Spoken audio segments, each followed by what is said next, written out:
दोस्तों 1 million subscribers होने की खुशी में और आपके डिमांड पे आज हम लेके आए हैं आपके लिए एक टेंस की फुल फ्लैज वीडियो। इस वीडियो को देखने से पहले आप मुझसे प्रॉमिस करो, एक प्रॉमिस मैं आपसे करता हूं। आप प्रॉमिस करो कि आप वीडियो एंड तक देखोगे और मैं आपसे प्रॉमिस करता हूं कि वीडियो देखने के बाद आपके टेंस हमेशा के लिए पूरे पक्के हो जाने वाले हैं। कोई आपको टेंस सीखने से नहीं रोक सकता। सीखोगे तो क्या, औरों को भी सिखाओगे। आपने कभी इस तरह से टेंसेस को नहीं पढ़ा होगा। आपका आज दूसरा जन्म होने वाला है, तो कमर कस लीजिए पेन और कॉपी के साथ और मेरे साथ चलिए टेंसेस को सीखने।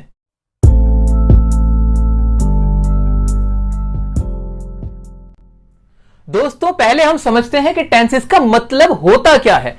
टेंसेस ऐसे रूल्स होते हैं इंग्लिश ग्रामर के जो हमें बताते हैं कि कोई भी काम कौन से समय में हो रहा है। तो क्या मैं कह सकता हूं कि टेंसेस का मतलब होता है टाइम, क्योंकि ये वक्त को ही तो बताते हैं। कोई भी काम हो रहा है, खाने का, पीने का, हंसने का, रोने का, वो कौन से समय में हो रहा है वो बता देते हैं हमारे टेंसेस। लेकिन क्या ये सिर्फ टाइम ही बताते हैं? मैं आपको एक एग्जांपल देता हूं। मैंने कहा मैं आपको पढ़ा रहा हूं, मैं आपको पढ़ा रहा हूं। इसमें काम क्या हो रहा है? काम हो रहा है पढ़ाने का। लिखकर भी देख लेते हैं, मैं आपको पढ़ा रहा हूं। तो काम तो हो गया पढ़ाने का, और आप समझ गए कि पढ़ा रहा हूं कोई से वक्त में हो रहा है, कोई से समय में हो रहा है। तो टेंसेस के रूल्स की मदद से हम इसकी इंग्लिश बना लेंगे। ये बात क्लियर हो गई। लेकिन क्या कोई और भी चीज है यहां पे जो मिसिंग है? जी हां, टेंसेस का मतलब सिर्फ टाइम ही नहीं होता। ये हमें बताते हैं कि वो जो काम हो रहा है वो कितना हुआ है। तो यानी टेंसेस में हम देखेंगे कि टाइम और वर्क। जी हां, कि टेंसेस वो रूल्स होते हैं जो हमें बताते हैं कि कोई भी काम कौन से समय में हो रहा है और वो कितना हो रहा है या हो चुका है। अब कोई भी रूल होगा उसकी मदद से हम ये जान लेंगे कि ये भी जो भी काम हो रहा है वो कितना हो चुका है और वो कौन से समय में हुआ है। एग्जाम्पल की मदद से इसको और समझेंगे कि ये सेंटेंस हमने लिखा था, मैं आपको पढ़ा रहा हूं। अब जो हूं वर्ड था तो हिंदी में था, तो हम समझ गए कि ये अभी की बात है, प्रेजेंट की बात है, अभी में काम हो रहा है। अच्छा, वो कितना हो रहा है? अभी पढ़ाने का काम चल रहा है। तो दो बातों का हमें पता चला। अब इन दो बातों को ही लिखने के लिए हमें टेंसेस की मदद लेनी पड़ेगी। तो अभी मोटा मोटा आप ये समझेंगे कि टेंसेस का मतलब होता है ऐसे रूल्स इंग्लिश ग्रामर के जो हमें बताते हैं कि कोई भी वर्ब यानी कोई भी क्रिया जो काम हो रहा है वो कौन से वक्त में हो रहा है और वो कितना हो चुका है, उसका स्टेटस। अब बात करेंगे आगे की कि टेंसेस हमारे कितने टाइप्स के हो सकते हैं। अब दो चीजों पे फोकस करना है ना हमें, टाइम और वर्क। दो ही तो चीजें हैं हमारे पास। तो टाइम देख लो, वर्क देख लो, उन्हीं से रूल्स बनेंगे।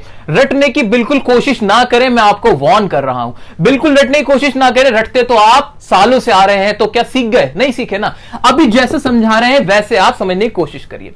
तो टाइम कितने तरह का होगा? टाइम कितने तरह का हो सकता है? टाइम 3 तरह का ही तो होता है। कौन कौन सा? एक तो जो बीत गया सो बात गई, जिसे हम बोलते हैं भूतकाल, जिसे हम हिंदी में इंग्लिश में बोल देते हैं पास्ट टेंस, हिंदी में बोलते हैं भूतकाल, यानी बीता हुआ वक्त। आप पैदा हुए थे आज से 20 साल पहले, तो वो पुरानी बात हो गई, तो यानी वो पास्ट हुआ। अभी जो आप जिसमें जी रहे हो उसे बोलते हैं वर्तमान, और जिसे हम बोल देते हैं प्रेजेंट। ये मैं अभी बहुत ही जनरल नॉलेज की बात कर रहे हैं। हम ऐसी ही बात कर रहे हैं, कोई भी अभी इंग्लिश की बात तो हम कर ही नहीं रहे। आपको भी पता है कि कौन से वक्त, कितने जो वक्त हैं कितने टाइप के होते हैं, मुझे भी पता है, वही हम यहां डिस्कस कर रहे हैं ना। तो पास्ट बीता हुआ, प्रेजेंट जो अभी में है, और कोई सा भी होता है क्या? हाँ होता तो है। अभी आप एग्जाम क्लियर करने वाले हो, करोगे, यानी फ्यूचर में। अभी ये टेंस पढ़ने के बाद आप बहुत बढ़िया इंग्लिश बोलने वाले हो, तो ये भी तो फ्यूचर है आपका। तो एक हो गया हमारा फ्यूचर, जिसे हम बोलते हैं भविष्यकाल। तो टेंस को तो मैंने कैटेगराइज करने की खूब कोशिश करी कि मैं और भी बढ़ा लूं इसको, इसके टाइप और बना दूं, लेकिन मुझसे तो बने ही नहीं। ये बने सिर्फ 3। एक तो जो समय चला गया जिसे मैंने कहा पास्ट, एक जो चल रहा है प्रेजेंट, और जो आने वाला है उसे बोलेंगे हम फ्यूचर। अब फिर वही बात दिमाग में आई कि टेंस तो ऐसे रूल्स हैं जो दो चीजों को बताते हैं। एक टाइम कि वो काम कौन से समय में हो रहा है वो, और दूसरा वर्क भी तो है। अब काम को भी ऐसे डिफाइन करते हैं। काम कितने तरह का हो सकता है? काम क्या सिर्फ चल ही रहा होता है? नहीं, काम तो पूरा भी हो सकता है। मेरे को कहना है आपसे, मान लीजिए कि मैं आपको पढ़ा चुका हूं, यहां पर एग्जांपल था मैं आपको पढ़ा रहा हूं, इसी को मैंने कन्वर्ट कर दिया और मैंने लिख दिया मैं आपको पढ़ा चुका हूं। अब जो पढ़ाने का काम था वो पूरा हो गया है, बिल्कुल पूरा हो चुका है। तो वर्क जो था वो बदल गया, पहले चल रहा था अब कंप्लीट हो गया। तो यानी वर्क के भी कुछ टाइप्स हो सकते हैं। आइए बनाते हैं। तो वर्क में मैंने देखा, एक तो मैंने देखा कंटिन्यूअस, जो काम लगातार चल रहा है उसे हमने बोल दिया कंटिन्यूअस, ठीक है। एक और टाइप बनाया मैंने उसको बोला परफेक्ट। परफेक्ट का मतलब परफेक्ट, आमिर खान को बोलते हैं मिस्टर परफेक्शनिस्ट। या मैंने आपसे कहा कि परफेक्टली हुआ, यानी कोई भी कमी उसके अंदर नहीं बची, वो अधूरा नहीं है किसी भी तरह से, उसे हमने बोला परफेक्ट। तो इसको ऐसे याद रख सकते हैं कि काम परफेक्ट है, उसका मतलब ये हुआ कि वो कंप्लीट है, उसमें कुछ बचा नहीं है। तो कंटिन्यूअस हुआ, परफेक्ट हुआ, और एक और भी तो हो सकता है। कौन सा हो सकता है देखते हैं ना। एक मैंने बोला इनडेफिनिट। अब इनडेफिनिट का मतलब यहां पर क्या हुआ सर? इनडेफिनिट सुना है क्या? हाँ, एक वर्ड सुना है मैंने, डेफिनेटली करूंगा ये काम, निश्चित ही करूंगा। यानी डेफिनेट का मतलब हो गया पक्का, और इनडेफिनेट उसका उल्टा, यानी इनडेफिनेट जो पक्का नहीं है, अनिश्चित, जिसे हम क्या बोल सकते हैं? अनिश्चित, जो पक्का नहीं है। तो कोई काम ऐसा जो पक्का नहीं, आपको पता ही नहीं चल पाता कि वो चल रहा है या पूरा हो चुका है। अभी सबको डिटेल में पढ़ेंगे, बिल्कुल बेफिक्र रहिए। अभी आप सिर्फ एक मोटी मोटी नॉलेज ले लें, एक कॉन्सेप्चुअल क्लियरिटी हमें करनी है।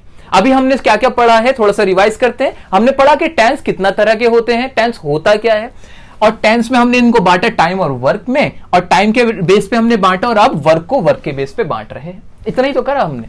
तो आइए इंडेफिनिट भी देख लिया। तो अभी तक तीन बांटे, एक काम कौन सा हो गया जो चल रहा है, एक काम जो कंप्लीट हो चुका है, और एक पढ़ा हमने जो अभी पता ही नहीं कि चल रहा है कि कंप्लीट है, वो बस नॉर्मल है। एक और होता है परफेक्ट कंटिन्यूअस। ये खामा खां का टेंस बनाया हुआ है परफेक्ट कंटिन्यूअस। इस तरह का कोई काम होना नहीं चाहिए था, लेकिन ग्रामर का रूल है इसलिए हमें पढ़ना है। ये अगर आपने पढ़ लिया तो इसे भी आसानी से पढ़ लोगे, उसके बारे में हम आगे बात करेंगे। तो दोस्तों अब हम टाइम और वर्क के बेसिस पे टेंस को कैटेगराइज करते हैं, देखते हैं कि टेंसेस कितने टाइप के बनते हैं इन दोनों के मिक्सचर से। तो आइए देखते हैं क्या है। तो टाइम कितने तरह का हुआ? एक तो हुआ प्रेजेंट, एक हुआ था हमारा पास्ट, और एक हो गया हमारा फ्यूचर, ठीक है। ये तो हो गया टाइम। अच्छा, वर्क कौन कौन से होंगे, वर्क को देखते हैं आइए। तो वर्क में हमने देखा था, एक तो था हमारा इंडेफिनिट, इसको मैं ठीक से लिख देता हूं, इंडेफिनिट। एक था हमारा कंटिन्यूअस, एक था हमारा परफेक्ट, और एक था हमारा परफेक्ट कंटिन्यूअस टेंस। अच्छा, अब इसका मतलब क्या हुआ? यानी प्रेजेंट में भी इंडेफिनिट होगा, ऐसा हो सकता है। हाँ जी, प्रेजेंट में काम हो रहा, टाइम जो है वो प्रेजेंट में, काम है हमारा इंडेफिनिट। ऐसे टाइम है प्रेजेंट, काम है हमारा कंटिन्यूअस, और ऐसे ही टाइम है हमारा प्रेजेंट, काम है हमारा परफेक्ट, टाइम है प्रेजेंट, काम है हमारा परफेक्ट कंटिन्यूअस। तो ये कितने टाइप के हो गए? ये हो गए जी 4 टाइप के। कितने? 4 टाइप के। तो मैं कह सकता हूं कि प्रेजेंट टेंस के हमारे 4 टाइप होते हैं, और वो 4 टाइप इस तरह से होते हैं। इनके नाम को हमने समझना सीख ही लिया है कि इनके नाम से हम कैसे पता लगा सकते हैं कि कौन सा काम हो रहा है और कितना हो चुका है। तो ये हमने समझ लिया। अच्छा, बिल्कुल समझ में आया। अब एक सवाल और, जिस तरह से प्रेजेंट टेंस में एक काम के बेस पे हमने 4 में कैटेगराइज किया, तो क्या पास्ट और फ्यूचर में भी ऐसा ही होगा? अब ये सवाल आता है, क्या ऐसा ही पास्ट और फ्यूचर में होगा? बिल्कुल होगा। वेरी लॉजिकल, ये बहुत ज्यादा लॉजिकल है। जिस तरह यहां हुआ ऐसे ही यहां पर भी होगा। यहां भी पास्ट का क्या होगा? एक इंडेफिनिट हो जाएगा, past continuous, past perfect, past perfect continuous. क्या फ्यूचर में भी यही चेंज चलेगी? हाँ जी, बिल्कुल चलेगी। ऐसा होगा कि काम कोई फ्यूचर, जो टाइम होगा उस काम का, वो फ्यूचर में होगा। टाइम पता लग गया फ्यूचर का है, लेकिन जो काम हो रहा होगा, जो एक्टिविटी हो रही होगी, वो कैसी होगी? वो शायद कंटिन्यूअस हो, शायद इंडेफिनिट हो, शायद परफेक्ट हो, शायद परफेक्ट कंटिन्यूअस हो। हमें क्या पता? हमें तो रूल से मतलब है। इंडेफिनिट इसका भी हो गया, future indefinite, future continuous, future perfect, और फ्यूचर परफेक्ट कंटिन्यूअस। ये कुछ भी रटने की जरूरत बिल्कुल नहीं है। लोग कहते हैं कि जी 4 टाइप के सेंटेंस होते हैं, टेंसेस होते हैं, 3 होते हैं, इनके टोटल 12 ये वो। अरे नहीं सर, क्यों इतनी मेहनत कर रहे हो? कॉन्सेप्ट समझ लिया ना, टाइम वर्क दिमाग में ये बैठा लो, अपनी सारी ताकतों का इस्तेमाल करते हुए, अपनी जादुई शक्तियां जो भी हैं आपके अंदर, ये समझ लो टाइम और वर्क का कॉन्सेप्ट, और इसके बेस पे इनको कैटेगराइज इजीली कर लोगे। अब हमारा माइंड बिल्कुल क्लियर हो गया है। अब हमें यह समझ आ चुका है कि टेंसेस होते क्या हैं और उनके टाइप्स किस तरह से बने हैं। सर, आज तक आपने किसी किताब में यह नहीं पढ़ा होगा कि टेंसेस के जो टाइप्स हैं वो बनते कैसे हैं। हम इस वीडियो में यह डिस्कस कर रहे हैं कि टेंसेस के टाइप बने कैसे, यह इंपॉर्टेंट बात थी। इनको कैटेगराइज हम बिना रटे कैसे करें, यह इंपॉर्टेंट बात थी। तो अब हमारा एक ब्रॉड जो अंडरस्टैंडिंग है माइंड की वो हो चुकी है। अब हमारे को क्लियर कट आइडिया है कि हम क्या पढ़ने वाले हैं, यानी इन सब के अब हमें क्या पढ़ने हैं, रूल्स पढ़ने हैं। ये तो बहुत सारे हैं, 12 ये हैं, इनके भी अलग अलग टाइप्स होंगे, कैसे याद रखेंगे ये भी ट्रिक है। दोस्तों, अब हम वीडियो के उस पार्ट में आ गए हैं जहां मुझे आपका 100 and 200% कंसंट्रेशन चाहिए। यह कंसंट्रेशन आपको जिंदगी भर फायदा देने वाला है। यह कॉन्सेप्ट, सर ये कॉन्सेप्ट आप समझ लेंगे, सारे टेंसेस यहीं पर क्लियर होने वाले हैं। तो आइए अभी समझते हैं एक छोटी सी स्टोरी को। मैंने आपसे कहा कि आप अपने स्कूल की तरफ से किसी कंपटीशन में गए, कंपटीशन में भाग लेने आप गए हो, वहां पे और भी बहुत सारे स्कूल के बच्चे आए हुए हैं। अब इतने सारे बच्चों में आपकी पहचान कैसे हो, आप तो खो जाओगे, आपके टीचर्स परेशान हो जाएंगे। तो ऐसे में क्या करना चाहिए या क्या होता है, ऐसा करना चाहिए कि आपको मैं ना एक डिफरेंट कलर की जैकेट्स पहना देता हूं। मान लीजिए हमने क्या किया, अपने स्कूल के बच्चों को रेड कलर की जैकेट पहना दी। अब जो भी हमारे स्कूल के बच्चे हैं सब रेड जैकेट के अंदर, और जो दूसरे स्कूल के बच्चे हैं उनको हमने ग्रीन कलर की जैकेट पहना दी। एक और स्कूल के बच्चे हैं उनको हमने येलो कलर की जैकेट पहना दी। अब ये 3 कलर की जैकेट में हमारे सारे स्टूडेंट्स बैठे हुए हैं। अब हमें क्या याद रखना है, हमें तो बस ये याद रखना है ना कि हमारे स्कूल के बच्चे रेड कलर की जैकेट में है। जो भी रेड कलर की जैकेट में होगा मैं समझ जाऊंगा कि ये हमारे स्कूल का ही स्टूडेंट है। अब चाहे वो कहीं भी चला जाए, घूमे फिरे, हमें टेंशन ही नहीं है। हम तो रेड देखा, पहचान लगाई, बात खत्म। अब हमने ये तो सीख लिया कि टेंसेस जो होते हैं वो 3 टाइप के होते हैं और उनके 4 और वर्क वाले टाइप होते हैं। ये हमने सीख लिया था। टेंसेस कितने वक्त कितने तरह का होता है, काम कितने तरह के होते हैं, ये तो सब क्लियर हो गया। अब उनकी पहचान, ऐसे ही टेंसेस में हमने रेड जैकेट पहनानी है, कुछ बच्चों को हमें येलो जैकेट पहनानी है, कुछ को ग्रीन जैकेट पहनानी है। जी हां, ये जो हमने 3 जैकेट पहनाई ना, वो ऐसे पहनाई कि हमने क्या किया, हमने लिखा कि प्रेजेंट टेंस जो भी होगा, जो हमारा प्रेजेंट टेंस होगा ना, उसकी जो हम हेल्पिंग वर्ब इस्तेमाल करेंगे वो कौन सी होंगी, वो होंगी हमारी do, does, is, am, are और हैज, हैव। ये हमें याद रखना है कि ये जब भी होंगे ना, प्रेजेंट हमें दिखाना होगा तो हम इन वाली हेल्पिंग वर्ब्स को याद रखेंगे। डू, डज, इज, एम या आर, हैज या हैव, ये याद रखना है। अच्छा, और स्कूल के बच्चों को हम क्या पहनाते हैं, पास्ट वालों को। अब कभी भी टाइम हो पास्ट टेंस में तो उसकी पहचान के लिए कि वो टाइम कैसे पहचाने, उसके लिए हमने जैकेट कौन सी पहनाई। मान लीजिए हमने ग्रीन जैकेट पहनाई तो डू डज का हमने करा डिड, इज, एम, आर का करा हमने वॉज या फिर वर, हैज, हैव का हमने कर दिया सिंपल हैड। अब तीसरे स्कूल की तरफ बढ़ते हैं। उनके स्टूडेंट्स को भी तो हमने डिफरेंट जैकेट पहनाई। हमने क्या किया, फ्यूचर वालों को हमने कहा कि आप कुछ मत करिए, आप बस ये जैकेट पहन लीजिए, और इसके लिए हमने कुछ नहीं करा, हमने करा विल, शैल। मेनली यही रखना है हमें याद, विल शैल ही होगा।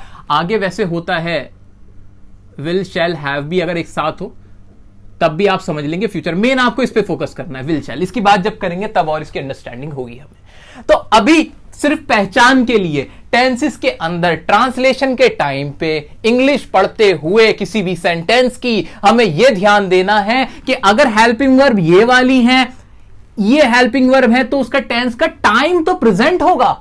काम की बात नहीं की हमने, हमें टाइम पता चल जाएगा कि do, does, is, am, are है, हैज, हैव है, तो वो प्रेजेंट है। टाइम अगर डिड, वॉज, वर, हैड वाली हेल्पिंग वर्ब है तो हमें पता चल गया वो पास्ट है, और अगर फ्यूचर है तो विल और शैल है। एक एग्जांपल की मदद से हम इसको और अच्छे से समझेंगे। एग्जांपल मैंने लिख दिया। मान लीजिए she does not understand English.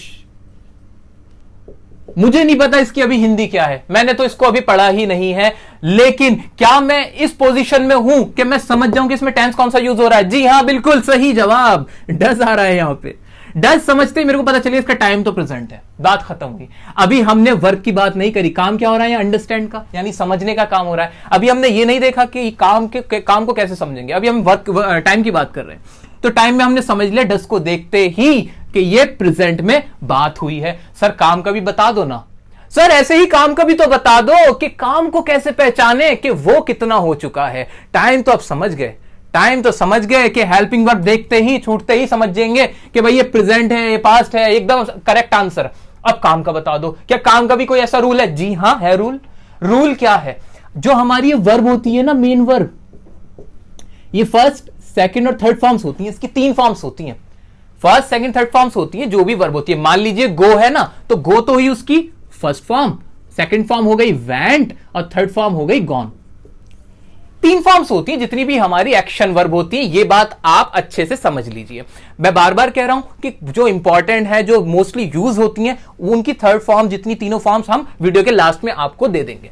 अभी आपको इतना याद रखना है कि 3 फॉर्म्स होती हैं, आपको पता भी होगा बहुत सो को। तो आपको अब इसके थ्रू पहचान करनी कि काम कितना हुआ है। जब भी वर्ब की फर्स्ट फॉर्म हो तो समझ लो कि काम कौन सा है, वो है इंडेफिनिट। कभी भी वर्ब की फर्स्ट फॉर्म देखो तो समझ लेना वो इंडेफिनिट है, मेनली वो इंडेफिनिट है। वर्ब की फर्स्ट फॉर्म के साथ, वर्ब की फर्स्ट फॉर्म के साथ अगर आईएनजी लगा हो, क्या लगा हो? आईएनजी। सर इसका मतलब क्या हुआ? आईएनजी मतलब ऐसे जैसे कि क्या मैंने आपके आगे लिख दिया रीडिंग, रीड के आगे क्या लगा दिया? जमा आईएनजी, पूरा क्या बन गया? रीडिंग। ऐसे मैंने लिख दिया कम और आखिर में क्या लिख दिया मैंने? कमिंग। तो reading, coming, going, listening, teaching, watching, जितने भी आईएनजी लगे हुए हैं, तो याद रखना मेरी बात, ये आईएनजी दिखाता है काम के चलते रहने को, यानी वो काम चल रहा है अभी। तो आईएनजी देखो, माइंड में एकदम क्लिक कर लो कि इस आईएनजी वर्ब जो हो रही है वो भी चल रही है, कुछ और मत देखो। जब भी वर्ब के साथ आईएनजी लगी हो, मेन वर्ब के साथ, आप समझ जाएंगे कि इसका मतलब क्या हुआ है कि वो काम अभी चल रहा है। अच्छा, तो 2 बातें भी पढ़ ली। फर्स्ट फॉर्म है तो वो इंडेफिनिट है, मेन वर्ब की फर्स्ट फॉर्म के साथ आईएनजी है तो वो क्या हो गया? कंटिन्यूअस हुआ। अच्छा, अब मेन वर्ब की जब थर्ड फॉर्म इस्तेमाल हो तो क्या होता है? थर्ड फॉर्म जब इस्तेमाल हो, थर्ड फॉर्म का मतलब ही अपने आप में होता है पूरा हो चुका होना। जैसे कि मैंने आपसे कहा she has gone, gone word यहां पर यूज किया, क्या यूज किया? ये वाला गॉन यूज कर लिया। अब इस गॉन का मतलब ही पता क्या है? गया हुआ। इसका मतलब जाना नहीं बन जाता, अब इसका मतलब ही हो गया गया हुआ। ऐसे मैंने एक वर्ड यूज किया टायर्ड, टायर्ड का मतलब हुआ थका हुआ। तो परफेक्ट में भी क्या होता है? परफेक्ट में होता ही यह है कि काम पूरा हो चुका होता है, यानी मेन वर्ब की जब थर्ड फॉर्म हुई तो हमें उसका अंदाजा लग गया कि ये टेंस में जो काम हुआ है वो परफेक्ट है, यानी वो पूरा हो चुका है। यानी अब हमें वर्ब को देख के भी अंदाजा लग गया है। एक बार इसको समराइज करेंगे। फर्स्ट फॉर्म होगी तो इंडेफिनिट, अगर फर्स्ट फॉर्म के साथ आईएनजी लगी होगी तो काम चल रहा है, कंटिन्यूअस है। वर्ब की थर्ड फॉर्म होगी तो वो हमेशा क्या होगा? परफेक्ट होगा। टाइम को देखकर, हेल्पिंग वर्ब्स को देखकर, जैकेट्स को देखकर टाइम पता चल गया, वर्ब को देखकर वर्क पता चल गया, टेंस का पूरा रूल पता चल गया। आइए अब इसको स्ट्रक्चर की फॉर्म देते हैं। हम बहुत आराम से बढ़ते चले जा रहे हैं अपने टारगेट की तरफ, और हमारा टारगेट है आज टेंस को सीखना। तो गाइज अब हमने बेसिक कॉन्सेप्ट्स को समझ लिया है, मेन वर्ब की कितनी फॉर्म्स होती हैं और कौन सी हेल्पिंग वर्ब्स क्या हैं, वो सब हम अब समझ चुके हैं। अब टाइम आया है प्रेजेंट इंडेफिनिट टेंस को स्टार्ट करने का। तो प्रेजेंट इंडेफिनिट टेंस का इस्तेमाल कब होता है? प्रेजेंट इंडेफिनिट टेंस का इस्तेमाल हम अपनी आदतों को बताने के लिए, अपना शेड्यूल बताने के लिए और अपना रूटीन बताने के लिए करते हैं। जी हां, जब भी आप प्रेजेंट इंडेफिनिट टेंस का इस्तेमाल करोगे तो यही वाले बातें बताओगे, इन्हीं सेंटेंसेस का आप इस्तेमाल करोगे। बहुत ज्यादा इस्तेमाल होता है, न्यूज़पेपर में भी इसका इस्तेमाल होता है, तो याद रखना न्यूज़पेपर्स के अंदर भी प्रेजेंट इंडेफिनिट टेंस में बहुत यूज किया जाता है। तो ये एक अलग चीज है। बाकी जो हमने 3 यूजेस पढ़े वो प्रेजेंट इंडेफिनिट टेंस के हैं। अच्छा, हिंदी में सर कैसे पहचानूं कि ये प्रेजेंट इंडेफिनिट टेंस का रूल लगेगा यहां पे? उसको पहचानने के लिए तरीका सुनिए। अब आप कोई भी हिंदी का सेंटेंस जिसके आखिर में क्या आवाज निकले, ता है, ती है, ते है, तो हो, तो आप प्रेजेंट इंडेफिनिट टेंस वहां लगा देना, बिना सोचे समझे बस लगा डालना। अगर ये वाली पहचान आप देखते हो, सेंटेंस कैसे ताहती है देखोगे, ऐसे देखना। जैसे मैंने कहा मैं स्कूल जाता हूं, जाता हूं। मेरी मम्मी खाना पकाती है, तुम वहां क्या करते हो? तुम झूठ क्यों बोलते हो? हम इंग्लिश पढ़ते हैं। तो ये हिंदी की पहचाने मैंने आपको बता दी, लेकिन इसका हमेशा इस्तेमाल मत करना। पता चला पूरी जिंदगी आप बस यही इस्तेमाल सीख के पहचान कर रहे हो। नो, ये तो अभी बेसिक्स के लिए बताया है, ये आपकी एक मदद की गई है। असली रूल तो आपको ऐसे ही याद करना है। कैसे? कि जहां आदतें होंगी, जहां पे आपको इंडेफिनेट और प्रेजेंट टाइम कौन सा होगा, प्रेजेंट का काम कैसा होगा, इंडेफिनेट का, इस तरह से आपको कॉन्सेप्ट याद करना है। ठीक है, तो आगे बढ़ते हैं। तो हमारा पहला है रूल अफर्मेटिव के लिए। अब ये सर अफर्मेटिव क्या होता है? डिफरेंट सेंटेंस हम अपनी लाइफ में बोलते हैं। जैसे कि हम वो कहते हैं कि मैं जाता हूं, मैं वहां क्रिकेट खेलता हूं। ये सारे तो हो गए अफर्मेटिव के, यानी इनमें हां में बात हुई, हां ये मैं काम करता हूं। ऐसे मैंने कहा जो मैं काम नहीं करता हूं उनके लिए क्या होगा? तो इसी बिहाफ पे, इसी बेसिस पे हमने क्या करा, सेंटेंस को कैटेगराइज कर रखा है। मेनली हम 3 कैटेगरी पढ़ने वाले हैं, एक अफर्मेटिव, एक नेगेटिव और एक इंटरोगेटिव। आपने सेंटेंस के टाइप्स पढ़े होंगे, बाकी हम यहां डिस्कस कर लेंगे। ठीक है, तो अफर्मेटिव जिसमें हम हां में बात करते हैं, जी हां ये काम हम करते हैं। आप प्रेजेंट इंडेफिनिट टेंस में ऐसे सेंटेंस जिसमें हम कहते हैं हां जी ये काम तो मैं करता हूं, ठीक है, तो उनके लिए आप कैसे इंग्लिश बनाओगे, उनकी ट्रांसलेशन कैसे करोगे, उसको समझते हैं। अफर्मेटिव किसी का भी हो, कोई भी सेंटेंस अगर अफर्मेटिव में है यानी हां में बात हो रही हो, तो सबसे पहले आप लगा देंगे सब्जेक्ट। सब्जेक्ट आ जाएगा, यानी जो काम करता है उसका नाम आ जाएगा, उसकी इंग्लिश यहां पर आ जाएगी। जैसे कि अब ये मैं है, तो मैं यहां पर क्या है, काम करने वाला है। मैं व्हाइट बोर्ड पर लिखता हूं, तो इसके लिए क्या सब्जेक्ट बना, मैं इसका सब्जेक्ट हो गया। आगे बढ़ेंगे। मेन वर्ब की कौन सी फॉर्म, रूल तो हमारे यहां लिखे हुए तो है। मेन वर्ब की कौन सी फॉर्म लगेगी, फर्स्ट कब लगेगी, जब इंडेफिनिट होगा। तो हम पढ़ ही क्या रहे हैं, प्रेजेंट इंडेफिनिट, तो मेन वर्ब की फर्स्ट फॉर्म लग गई सर। यहां पे आपको हमने रीजन भी दिया, वजह भी दी कि ये फॉर्मूला बन कैसे रहा है। रटने की कोई भी जरूरत नहीं है। अगर ये वीडियो देखने के बाद भी अगर आप रट रहे हो, तो सर ये वीडियो बनाने का हमारा जो पर्पस था वो फुलफिल नहीं हो पाएगा। मुझे पूरी उम्मीद है हमारे सब साथी इसको रटेंगे नहीं और इसको ऐसे ही समझेंगे। और वीडियो को लाइक जरूर कर देना अगर आपको ये रीजन जानने के बाद मजा आया हो तो यहां मेन वर्ब की कौन सी फॉर्म लगनी है, फर्स्ट। कौन सी लगी, हां फर्स्ट लगी, बिल्कुल कोई सोचना ही नहीं है, फर्स्ट फॉर्म लगी, ठीक है। अब एस या ईएस लगेगा, वो कब लगेगा,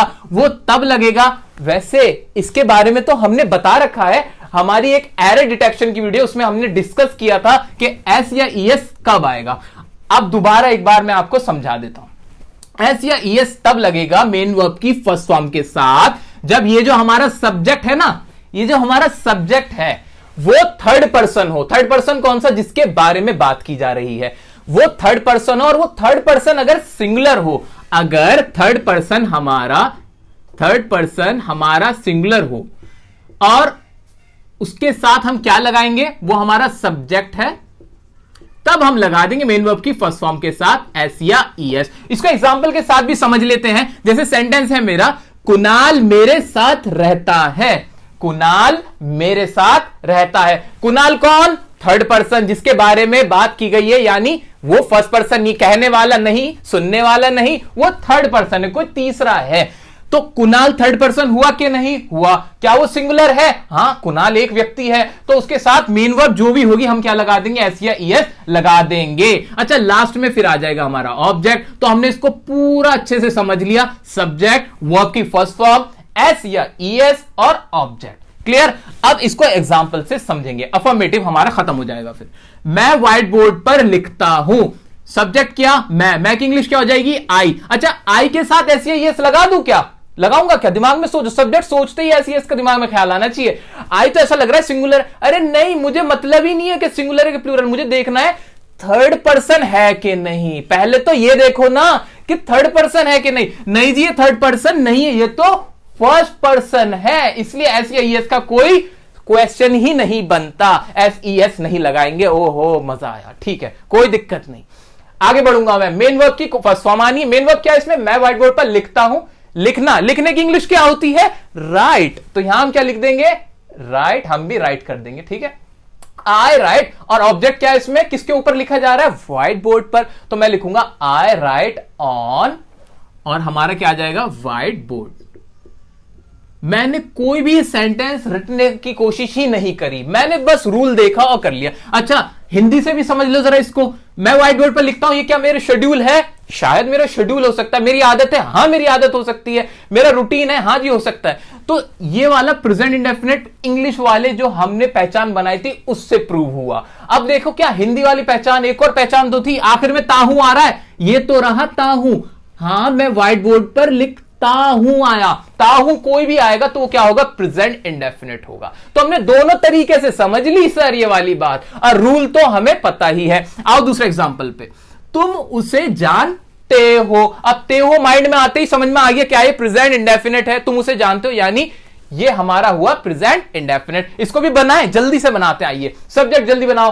तो तुम की इंग्लिश क्या हो जाएगी? तुम की इंग्लिश होगी हमारी यू।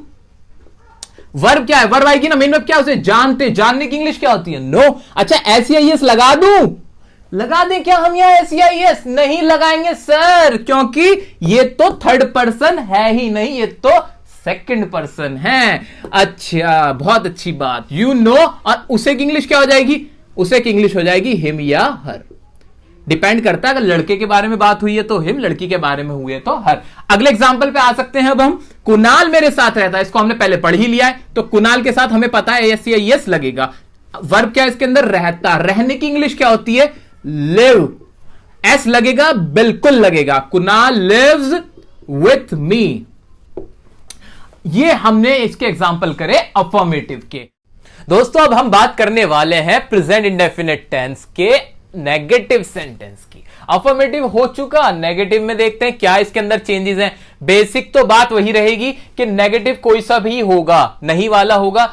शुरुआत तो सब्जेक्ट से ही होगी और खत्म ऑब्जेक्ट पे ही होगा, ये तो क्लियर है हमें, ठीक है। अब देखते हैं सब्जेक्ट के बाद क्या लगाएंगे। तो हिंदी से इंग्लिश बनाते वक्त आप सबसे पहले सब्जेक्ट इंग्लिश बनाओ, उसके बाद डू या डज लगाओ। डू किसके साथ? डज किसके साथ? तो डू जाएगा प्लूरल्स के साथ जो एक से ज्यादा है, और सिंगुलर्स के साथ लगेगा डज। लेकिन याद रखना आई के साथ आप इस्तेमाल हमेशा करोगे डू, ठीक है। कंफर्म, कोई डाउट नहीं जी। आगे बढ़ जाते हैं। सर नॉट लगा देना, क्योंकि नॉट की ही हिंदी नहीं होती है। उसके बाद मेन वर्ब की फर्स्ट फॉर्म प्लस ऑब्जेक्ट, ये रहेगा फॉर्मूला नेगेटिव सेंटेंसेस के लिए। एग्जांपल की मदद से इसको करते हैं। एग्जांपल है मेरा, मैं झूठ नहीं बोलता हूं। आपके सामने मैंने एक एग्जांपल रखा, मैं झूठ नहीं बोलता हूं। मैंने कहा इसकी इंग्लिश बनाओ। अब क्या पहला स्टेप होना चाहिए मेरा? पहला स्टेप ये होना चाहिए, सर ये टेंस कौन सा है? सर ये टेंस कौन सा है? हाँ जी इसमें कोई काम हो रहा है। क्या काम हो रहा है? झूठ बोलने का काम हो रहा है। मैं झूठ नहीं बोलता हूं, यानी नहीं बोलता नेगेटिव है। ये आपकी कोई आदत है? हां मेरी आदत है, मैं अपनी आदत बता रहा हूं। आदतें तो प्रेजेंट इंडेफिनिट टेंस का पार्ट है, ये तो प्रेजेंट इंडेफिनिट टेंस हुआ।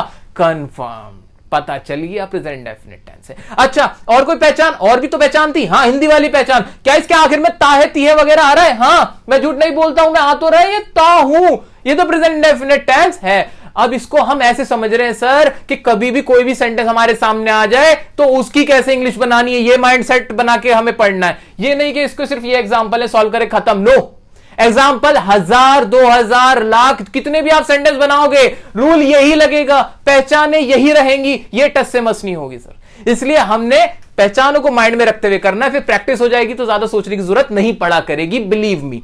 ओके तो मैं झूठ नहीं बोलता, ये कंफर्म हो गया प्रेजेंट इंडेफिनिट का नेगेटिव है। सब्जेक्ट की इंग्लिश मैं की क्या बन जाएगी सर? मैं की इंग्लिश बनेगी आई, कोई दिक्कत नहीं। आई के साथ डू या डज में से क्या लगा दूं? आई के साथ हमने पढ़ा डू लगेगा, डू लग जाएगा। अच्छा नॉट, हाँ जी नॉट तो लगना ही लगना है, तो आई डू नॉट। और इंग्लिश क्या है इसकी? वर्ब क्या है इंग्लिश इसकी झूठ बोलने की? टेल अ लाई होती है, तो क्या लिखेंगे हम? I do not tell a lie. तो इसकी इंग्लिश हमने बना दी I do not tell a lie, मैं झूठ नहीं बोलता हूं। अगला क्या है? तुम दवाई नहीं लेते हो। इसके लिए सब्जेक्ट क्या होगा? सब्जेक्ट की इंग्लिश हम बनाएंगे तुम की इंग्लिश क्या हो जाएगी? यू। उसके बाद डू या डज आएगा। तुम क्या होता है हमारा? प्लूरल होता है, प्लूरल्स के साथ हम क्या लगा देते हैं? डू। डू आ जाएगा, नॉट भी सबके साथ आ जाएगा। यू डू नॉट, वर्ब क्या है इसमें, लेना, लेने की इंग्लिश हो जाएगी take. You do not take, दवाई को बोलते हैं मेडिसिन, तो you do not take medicine. ठीक है, ओके। अगला है हमारा, वह कोशिश नहीं करती है। इसमें सब्जेक्ट क्या हमारा, शी, लड़की के लिए शी आता है। डू या डज, सिंगुलर्स के साथ लग जाएगा डज। डज नॉट, कोशिश करने की पूरी इंग्लिश होती है try. She does not try. ये हमने नेगेटिव समझे, फॉर्मूला समझा।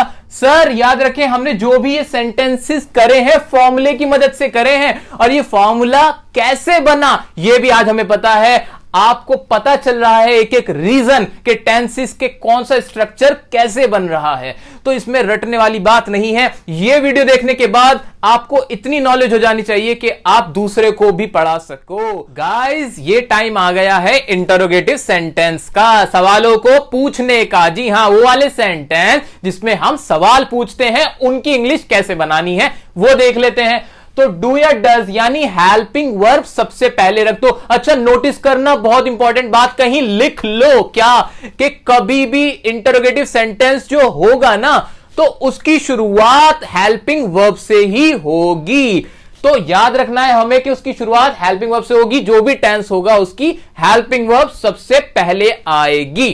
ठीक है, तो इसकी हेल्पिंग वर्ब डू या डज थी, तो डू या डज आ गया। डज किसके साथ, डू किसके साथ, वही नेगेटिव वाला रूल जो हमने नेगेटिव सेंटेंस में रूल पढ़ा है ना, वही लगेगा। सिंगुलर्स के साथ डज, प्लूरल्स के साथ डू, और आई के साथ भी डू आएगा।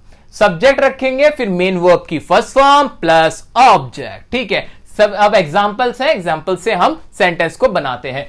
क्या तुम खेलते हो, इसमें एक सवाल पूछा, क्या तुम खेलते हो, उसकी इंग्लिश बनाते हैं जल्दी से। डू या डज में से क्या आ जाएगा, सब्जेक्ट देखो, तुम क्या होता है, प्लूरल। प्लूरल के साथ क्या लगा दूं, डू, तो लगा दूंगा डू, तो डू, और उसके बाद क्या, सब्जेक्ट क्या है, यू, खेलने की इंग्लिश प्ले, फर्स्ट फॉर्म रहेगी क्वेश्चन मार्क, खत्म। अच्छा, ये लगाना मत भूलना, मार्क ऑफ इंटरोगेशन कहते हैं इसे, ये भी पढ़ा जाता है सर, तो इसको मार्क ऑफ इंटरोगेशन को लगाना ना भूले लिखते हुए। ठीक है, अच्छा, क्या तुम वहां रहते हो, इसमें भी तो एक सवाल था। अच्छा चलो, छोटा सा एक और मजा करते हैं इसमें, क्या, शुरू से चलते हैं। क्या ये प्रेजेंट इंडेफिनिट टेंस कैसे है ये देख लेते हैं। ते हो लास्ट में आ रहा है, हाँ आ रहा है। क्या ये एक आदत है, आपसे पूछा जा रहा है वहां रहते हो, रहने का काम करते हो जी, हाँ शेड्यूल है आपका वहीं पर रहने का, जी हाँ मेरी हैबिट है, मैं वहीं रहता हूं। ठीक है, आपने एक बात बता दी अपने बारे में, तो प्रेजेंट इंडेफिनिट टेंस प्रूव हो गया। ये सोचते हुए चलना है हमेशा। आपको कोई भी सेंटेंस देखो कि वो प्रेजेंट इंडेफिनिट है तो कैसे है, कंटिन्यूअस है तो कैसे। इंग्लिश बनाते हैं, यहां भी क्या आएगा, डू आएगा। क्यों आएगा आपको पता है, क्योंकि तुम के साथ डू आएगा। डू हमारा आ गया, फिर वर्ब क्या है, डू यू लिव, और वहां के लिए क्या आ जाएगा, there. Do you live there, क्या तुम वहां रहते हो। अगला है हमारा सेंटेंस, क्या वह तुम्हें पढ़ाता है। अब ये भी ता है लास्ट में आया, हैबिट पूछी गई, हाँ तो ये क्या है, प्रेजेंट इंडेफिनिट टेंस। बार बार सर मैं इसलिए रिपीट कर रहा हूं ताकि आपके माइंड में बैठ जाए, इसलिए आप भी रिपीट करो, कभी भी सेंटेंस पढ़ो इसी तरह प्रैक्टिस करो। पहले पूछो क्या वो वाले टेंस है कि नहीं, जो टेंस आप पढ़ रहे हो उसको देखो। यही फॉर्मूला, यही स्ट्रेटेजी आप यूज करोगे तो ही दूसरे को पढ़ा पाओगे। ठीक है, अब क्या वह तुम्हें पढ़ाता है, क्या की इंग्लिश क्या आ जाएगी, डज। अच्छा, डज क्यों लगाया मैंने, अरे सर सब्जेक्ट ना सिंगुलर था, सब्जेक्ट सिंगुलर था, सिंगुलर के साथ डज लगता है, मैंने भी डज लगा दिया, बहुत सही किया आपने, डज आ गया। उसके बाद ही आ जाएगा, या लड़का है ना पढ़ाता है तो लड़के के लिए ही आ गया, डज ही। पढ़ाने के लिए क्या हो जाएगी, टीच, और तुम्हें के लिए क्या आ जाएगी, you. Does he teach you. Sir ये हमारे हुए इंटरोगेटिव सेंटेंस खत्म। सर नीचे भी आपने कुछ लिखा हुआ डबल इंटरोगेटिव, सर ये क्या है, सर ये ज्यादा इस्तेमाल होता है, इससे ज्यादा तो ये इस्तेमाल होता है, इसको समझ लो डबल इंटरोगेटिव सेंटेंस क्या होता है। डबल इंटरोगेटिव सेंटेंस और इंटरोगेटिव सेंटेंस में फर्क क्या है, अंतर क्या है वो देखते हैं। तो अंतर ये होता है, सवाल तो पूछते हैं हम, दोनों ही इंटरोगेटिव हैं, लेकिन सवाल जो हम पूछते हैं तो कुछ सवाल ऐसे होते हैं जिनका जवाब यस या नो में होता है। ओके, कुछ सवाल ऐसे होते हैं जिनका जवाब आप चाह के भी यस या नो नहीं कर सकते होते हैं। आप सोचो कैसे ऐसे सवाल हो सकते हैं। बिल्कुल, मैंने आपसे पूछा क्या मुझे जानते हो, तो जवाब क्या दोगे, यस या नो ही तो देना पड़ेगा। तीसरा कोई जवाब दोगे, नहीं दे सकते। आप बोले हाँ नहीं, हाँ जानता हूं या नहीं जानता हूं। एक सवाल मैंने आपसे पूछा आपका नाम क्या है, आप जवाब दोगे मेरा नाम हाँ है, नहीं, आप क्या बोलोगे, अपना नाम बताओगे। तो ये जो जहां पे आप यस या नो में आंसर दे सकते हो, या सवाल ही ऐसा हो जिसका आंसर सिर्फ यस या नो में होगा, तो वो इंटरोगेटिव होता है, सिंपल। लेकिन जो सवाल जिसमें आपको पूरे डिटेल में आंसर देना पड़ता है ना, वो डबल इंटरोगेटिव होता है। अच्छा सर, ये तो समझ में आ गया, अब हिंदी में भी कुछ पहचान बता दो। सुनो, पहचान क्या होती है? ये जो भी स्टार्ट होगा नॉर्मल इंटरोगेटिव, उसके शुरू में क्या आएगा और कोई वर्ड यूज नहीं होगा। जैसे क्या तुम जानते हो, क्या तुम आते हो, क्या तुम खाते हो, क्या तुम पीते हो, क्या तुम हंसते हो, क्या तुम परीक्षा देते हो, कोई भी जो होगा वो क्या से शुरू होगा और यस या नो उसका आंसर हो जाएगा। क्लियर? अब आते हैं डबल इंटरोगेटिव। ये नहीं होगा भाई, इसके शुरू में क्या नहीं होगा, इसके बीच में होगा। तुम क्या खाते हो वो चीज बताओ, तुम क्यों लड़ते हो वो वजह बताओ, तुम क्यों हंसते हो वो चुटकुला सुनाओ। तो अब ये वाली जो हमारे सेंटेंस हुए, इसमें बीच में WH फैमिली आई, सिर्फ क्या का इस्तेमाल नहीं हुआ, क्यों, कब, कैसे, जो भी हमारी WH फैमिली जिसे कहते हैं हम, वो यूज होती है। और सेंटेंस के शुरू में नहीं होगी, बीच में होगी। अब इसको बनाने का तरीका क्या है? सर इसका तो एक और फॉर्मूला बढ़ गया, दिक्कत हो गई, कैसे करें? अरे कोई दिक्कत नहीं हुई, ध्यान से देखो। WH फैमिली, डू या डज प्लस सब्जेक्ट मीनो की फर्स्ट फॉर्म प्लस ऑब्जेक्ट। इसमें और इसमें फर्क क्या है? इसमें और इसमें ना सिर्फ एक चीज का फर्क है कि डू डज से पहले, इस पूरे स्ट्रक्चर से पहले WH फैमिली जोड़ दो, और कुछ नहीं करना, खत्म। WH फैमिली जोड़ दी हमने और बन गया किसका? डबल इंटरोगेटिव का फॉर्मूला। जल्दी से इंग्लिश बना दो। तुम क्यों रोती हो? अब क्यों की इंग्लिश क्या हो जाएगी हमारी? वाई हो जाएगी। तो हम क्या लिखेंगे? वाई। अच्छा, डू या डज, तुम क्या होता है? प्लूरल, प्लूरल के साथ मैंने लगा दिया डू, और फिर सब्जेक्ट आया वाई डू यू, रोने को बोलते हैं cry, why do you cry. तुम क्यों रोते हो? रोया मत करो। वह क्या कहता है? शुरू में क्या आया ना सर, हाँ या ना में जवाब दे सकते नहीं, पूरी डिटेल बतानी पड़ेगी, क्या बात कही उसने कान में आके। तो लिखते हैं वह क्या कहता है, इंग्लिश क्या हो जाएगी? व्हाट। क्या की इंग्लिश बनी? व्हाट। अच्छा, डू या डज क्या आएगा? डज आएगा। क्यों आएगा? सिंगुलर है, आप समझ चुके हो। व्हाट डज ही, और कहने की इंग्लिश होती है हमारी से। व्हाट डज ही से। हम कहां जाते हैं? अच्छा, सब में देखो, देखो ती है, ता है, ते हैं, सब देखो, दिमाग में वजह ढूंढते रहो कि प्रेजेंट डेफिनेट क्यों है। हम कहां जाते, कहां की इंग्लिश क्या हो जाएगी? वेयर। सर राइटिंग ना इतनी अच्छी आ रही है कि मुझे कुछ समझ नहीं आ रहा, इसलिए थोड़ा सा मैं यहां से लिखूंगा वेयर। और हम की क्या आएगी इंग्लिश? डू हो जाएगी यहां पे, क्योंकि हम प्लूरल है इसलिए डू होगी। वेयर डू वी, और जाने की इंग्लिश क्या हो जाएगी? गो।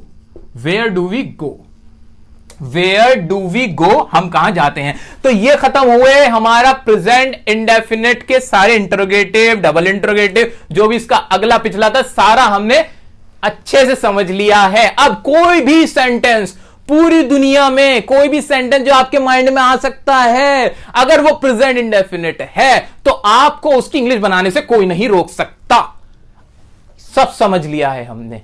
ओके, तो अब बात करेंगे प्रेजेंट कंटिन्यूअस टेंस की। दोस्तों, हम टेंस पढ़ रहे हैं, और गाइस अब हम प्रेजेंट कंटिन्यूअस टेंस पढ़ रहे हैं। मैं आपसे बात कर रहा हूं, आप मुझे देख रहे हो। सर ये क्या कह रहे हो? जी हां, ये रहे हो, रही हो, रहे हो, ये जितने भी हैं, ये बता रहे हैं कि प्रेजेंट में कोई काम चल रहा है। और प्रेजेंट में जब भी कोई काम चल रहा हो, या मैं कह सकता हूं कि काम जब भी चल रहा हो, तो आपको करनी है दिल की बात। वो कैसे होगी जी? वो ऐसे होगी कि आप जब भी कंटिन्यूअस देखो, कोई भी टेंस हो, प्रेजेंट का, पास्ट का, फ्यूचर का, अगर वो चल रहा है, काम को चलते हुए दिखाने के लिए, तो हम क्या करते हैं? मेन वर्ब की फॉर्म लगाते हैं फर्स्ट, और उसके साथ लगा देते हैं आईएनजी, क्योंकि वो होती है उस सेंटेंस की दिल की धड़कन। अगर आप आईएनजी नहीं लगा रहे हो तो आप उसकी धड़कन रोक दोगे। तो याद रखना, अगर कंटिन्यूटी होगी तो हम लगाएंगे आईएनजी। एग्जांपल्स के साथ आप समझेंगे स्ट्रक्चर्स को। तो अफर्मेटिव अगर हो, प्रेजेंट कंटिन्यूअस टेंस का अगर अफर्मेटिव हो, तो हमें क्या करना है वो देखते हैं। अच्छा, एक हिंदी में रटने वाली पहचान तो आप वही कर सकते हो कि आखिर में आवाज आएगी रहा है, रही है, रहे हैं, हम पहले ही समझ चुके हैं। और वैसे समझने के लिए ये देख लो कि कोई भी अगर प्रेजेंट में काम चल रहा हो तो उसमें आप ये रूल लगाओगे। सिंपल है, इसके अंदर ज्यादा लंबी चौड़ी बातें नहीं है। तो सबसे पहले अफर्मेटिव का बनाते वक्त सब्जेक्ट ही रखेंगे, हम जानते हैं। उसके बाद हेल्पिंग वर्ब आएगी। अच्छा, इंडेफिनिट में याद करो, देखो उसमें थोड़ा फर्क था। प्रेजेंट इंडेफिनिट के अफर्मेटिव में हेल्पिंग वर्ब नहीं आती। प्रेजेंट इंडेफिनिट के अफर्मेटिव और पास्ट इंडेफिनिट के अफर्मेटिव को छोड़ के अफर्मेटिव किसी का भी होगा तो ऐसे ही होगा, सब्जेक्ट और उसके बाद आएगी उसकी हेल्पिंग वर्ब। चलिए ये तो एडवांस बात थी, अभी हम आ जाते हैं बेसिक्स पे। सब्जेक्ट, उसके बाद रखेंगे इज एम आर, उसकी हेल्पिंग वर्ब, फिर लगाएंगे ये दिल की धड़कन, मेन वर्ब की फर्स्ट फॉर्म प्लस आईएनजी। ठीक है, तो इसको मैं यहां इससे जोड़ देता हूं ताकि आप थोड़ा सा समझ पाओ। ठीक है, तो यहां ये आ जाएगा मेन वर्ब की फर्स्ट फॉर्म प्लस आईएनजी, और उसके बाद सबके आखिर में ही आता है ऑब्जेक्ट। ठीक है, तो ये तो अफर्मेटिव का था। जल्दी से इसके एग्जांपल करके इसको भी हम सीख लेते हैं। अच्छा, मैं आ रहा हूं, मैं अभी प्रेजेंट में टाइम में अभी आ रहा हूं, तो इसके लिए क्या स्ट्रक्चर लगाऊं? सिंपल है, सब्जेक्ट रखूं, मैं का क्या बनाऊंगा? मैं का हो जाएगा आई के साथ हमने पढ़ा के एम आ जाएगा, और इसके अंदर वर्ब क्या है? कम, और साथ में क्या लगेगा? I N G, I am coming. अच्छा, ये तो छोटा सा सेंटेंस था। अब मेरी दिक्कत ये है, मैं आपको बहुत लंबे लंबे सेंटेंस यहां अभी नहीं करा सकता। फिर आप पूछोगे सर यहाँ टू कैसा आया, या यहां ये कैसा आया, वो कैसे आया, और आप उसमें फंस जाओगे। तो अब ये छोटे जरूर करा रहे हैं हम, लेकिन आपको याद रखना है सेंटेंस कितना ही बड़ा हो, रूल यही लगेगा। तो शॉर्ट में समझते हैं हम। अब जैसे आई एम कमिंग था, अगर मैं बोलूं कि मैं दिल्ली से आ रहा हूं, तो मैं ये भी कर सकता हूं आई एम कमिंग फ्रॉम दिल्ली। जब मैं घर से आ रहा हूं, आई एम कमिंग फ्रॉम होम। अगर मैं स्कूल से आ रहा हूं, तो कोई भी अकॉर्डिंगली आप चेंज कर सकते हो। लास्ट में क्या आ रहा है वो मैटर नहीं करता, वो हमारा ऑब्जेक्ट है, एज इट इज उसकी इंग्लिश बना देना। ठीक है, रूल यही रहेगा आपका। अगला है हमारा, वह एग्जाम की तैयारी कर रही है। बड़ा अच्छा सेंटेंस है, प्रैक्टिकल सेंटेंस है, इसको बनाते हैं। आओ जल्दी से। रही है लास्ट में आया, प्रेजेंट कंटिन्यूअस है, लगाओ फॉर्मूला सब्जेक्ट। वह की इंग्लिश क्या हो जाएगी? ही लिख दूं? हाँ जी, ही लिख दो। अरे क्यों लिख दूं, लड़की है, शी लिख दो। तो शी हो गया, शी के साथ इज लगा दूं? लगा दो, सिंगुलर्स के साथ इज आता है। अच्छा, उसके बाद वर्ब क्या इसके अंदर? तैयारी करना, एग्जाम की तैयारी करना, उसके लिए आ जाएगा प्रिपेयरिंग। ठीक है, शी इज प्रिपेयरिंग, आईएनजी लगाए, दिल की धड़कन, मैं दिल बना देता हूं ताकि याद रहे आपको इन सबके आगे। She is preparing for exam. ठीक है, ठीक है, ये भी हमारा हो गया। She is preparing for examination. तुम हमारे बारे में सोच रहे हो लास्ट में आया, प्रेजेंट में कोई काम चल रहा है, बनाते इसको भी। तुम की इंग्लिश हो जाएगी यू, यू प्लूरल होता है, प्लूरल्स के साथ क्या आ जाएगा? आर आएगा, यू आर। वर्ब क्या है इसमें? सोचना, सोचने की इंग्लिश होती है बच्चों थिंक, और थिंक के साथ क्या लगेगा? आईएनजी, दिल लग जाएगा। शी इज थिंकिंग अबाउट, बारे में के लिए आ गया अबाउट, और हमारे के लिए आ जाएगा us. She is thinking, you are thinking about us, sorry, you are thinking about us. Okay, so ये हमने अफर्मेटिव देखे। अब बारी आती है नेगेटिव की। अब नेगेटिव सेंटेंसेस में क्या होगा? कुछ नहीं होगा, सिर्फ नॉट लग जाएगा एज इट इज, जैसे हमने प्रेजेंट इंडेफिनिट का नेगेटिव देखा था। तो इसमें भी हम जल्दी से इन एग्जांपल्स को कर लेते हैं। स्ट्रक्चर देख लीजिए, subject plus is am are plus not, main verb की first form ING plus object. तुम्हारा भाई तुम्हें नहीं बुला रहा है। तुम्हारा भाई इसमें क्या है? सब्जेक्ट, तो लिखते हैं योर ब्रदर। अब ब्रदर सिंगुलर है कि प्लूरल है? भाई योर ब्रदर, तुम्हारा भाई एक है जी, तो लिख दूंगा is. Your brother is not, verb क्या होगी इसके साथ? बुलाने को बोलते हैं कॉल, लग जाएगा ING. Your brother is not calling you, इसकी इंग्लिश ये बनी। अगला एग्जांपल है, मैं तुम्हारे साथ नहीं आ रहा हूं, तो आई एम, आई के साथ एम लगाया, नॉट सबके साथ लग नहीं है, वर्ब है कम, और साथ में क्या लगा? I N G. I am not coming, और साथ के लिए आ गया with you. I am not coming with you. वह मुझे नहीं समझ रहा है। अब इसके लिए क्या आ जाएगा? समझने के लिए ही इज नॉट गेटिंग, और मुझे के लिए आ गया me. He is not getting me. तो ये हमने अभी अफर्मेटिव देखा, नेगेटिव देखा, अब देखेंगे इंटरोगेटिव। गाइज, अगर प्रेजेंट कंटिन्यूअस टेंस में कोई सवाल पूछा जा रहा है, मान लीजिए सवाल इस तरह से है, क्या तुम आ रहे हो, क्या तुम जा रहे हो, क्या तुम हंस रहे हो, क्या तुम सो रहे हो, या तुम क्यों सो रहे हो, तुम क्या सोच रहे हो, इस तरह के अगर हिंदी में सेंटेंस बोले जाएं तो उनकी इंग्लिश कैसे बनानी है वो देख लेते हैं। तो आइए, तो सबसे पहले तो रखेंगे हमारी helping verb is am are आ जाएगी, सब्जेक्ट रखेंगे, फिर उसके बाद मेन वर्ब की फर्स्ट फॉर्म प्लस आईएनजी। दिल को मत भूलिएगा, दिल की बात हमेशा साथ।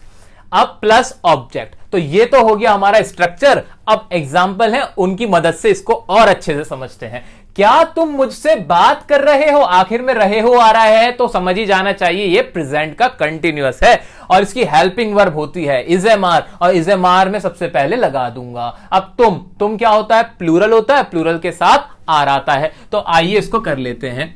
क्या तुम मुझसे बात कर रहे हो? सबसे पहले लगा दिया आर, उसके बाद आया सब्जेक्ट आर यू, और बात करने की इंग्लिश ही होती है टॉक, और साथ में लग जाएगा I N G. Are you talking to me? तो ये बनी इसकी English, are you talking to me. Next है हमारा, क्या वह अपने घर जा रही है? इसमें वह को देख के दिमाग में आया, वह होता है सिंगुलर, सिंगुलर के साथ लगा दूंगा मैं इज शी गोइंग टू, उसके घर के लिए क्या आ जाएगा? Her home. अपना घर यानी उसका घर, is she going to her home, ये भी हो गया। अगला है हमारा, क्या तुम अपना बर्थडे मना रहे हो? पूछ रहे हैं भाई बर्थडे मना रहे हो कि नहीं, तो क्या आ जाएगा? आर यू, मनाना कोई त्योहार मनाना हो, बर्थडे मनाना, उसके लिए आता है celebrate. Are you celebrating your birthday? तो ये तो हमने कुछ एग्जांपल्स देखे। बाकी दुनिया का कोई भी सेंटेंस आप बनाना चाहो किसी भी वर्ब का इस्तेमाल करते हुए, प्रेजेंट कंटीन्यूअस टेंस के रूल यही रहेंगे, आपका आंसर अकॉर्डिंगली यही रहेगा। घबराने की जरूरत बिल्कुल नहीं है। ये जो स्ट्रक्चर हम करवा रहे हैं उसको आप कहीं नोट कर लो और बहुत साफ साफ नोट करके उसे लिख लो। फिलहाल इतना कर लो, जब ये सारे आप स्ट्रक्चर्स नोट कर लोगे तो उसके बाद जब इन्हें कभी भी लेके बैठोगे ना, आप कुछ चुटकियों में समझ जाओगे, आपकी रिवीजन खुद हो जाने वाली है। तो इनको नोट कर लो, बहुत आराम से देख रहे हैं हम, जल्दबाजी नहीं करनी है हमें, कॉन्सेप्चुअल चलते हैं। अब आते हैं डबल इंटरोगेटिव। डबल इंटरोगेटिव में क्या है? कुछ भी नहीं, बस इज एम आर से पहले WH फैमिली लगानी है, वही करते हैं। आओ जल्दी से, तुम आज रात कहां जा रहे हो? तो क्या आ जाएगा? वेयर। कहां की इंग्लिश हुई? वेयर। और फिर वही बाकी का तो ये ऊपर वाला ही आ जाएगा, वेयर। इज एम आर में से लगाया are, where are you going, और आज रात के लिए आ गया टुनाइट। मैं तो कहीं नहीं जा रहा आज रात। आपका पता नहीं वह मुझसे बात क्यों नहीं कर रहा है? क्यों नहीं कर रहे हो आप बात? तो इसके लिए क्या हो जाएगा? वाई। क्यों की इंग्लिश बनती है वाई, WH फैमिली आपको लगा देना है, वाई। फिर क्या है? वह मुझसे, तो सब्जेक्ट सिंगुलर है हमारा, हम लिखेंगे is. Why is he not, बात करने की इंग्लिश हुई टॉक, ING लगेगा टू मी। ओके, नेक्स्ट है हमारा, तुम कौन सा फोन यूज कर रहे हो? जरा बताओ तो हमें। तो उसके लिए क्या आ जाएगा? कौन सा के लिए आ जाएगा विच, और विच जब लगता है तो ऑब्जेक्ट भी साथ में आ जाता है। Which phone are you using?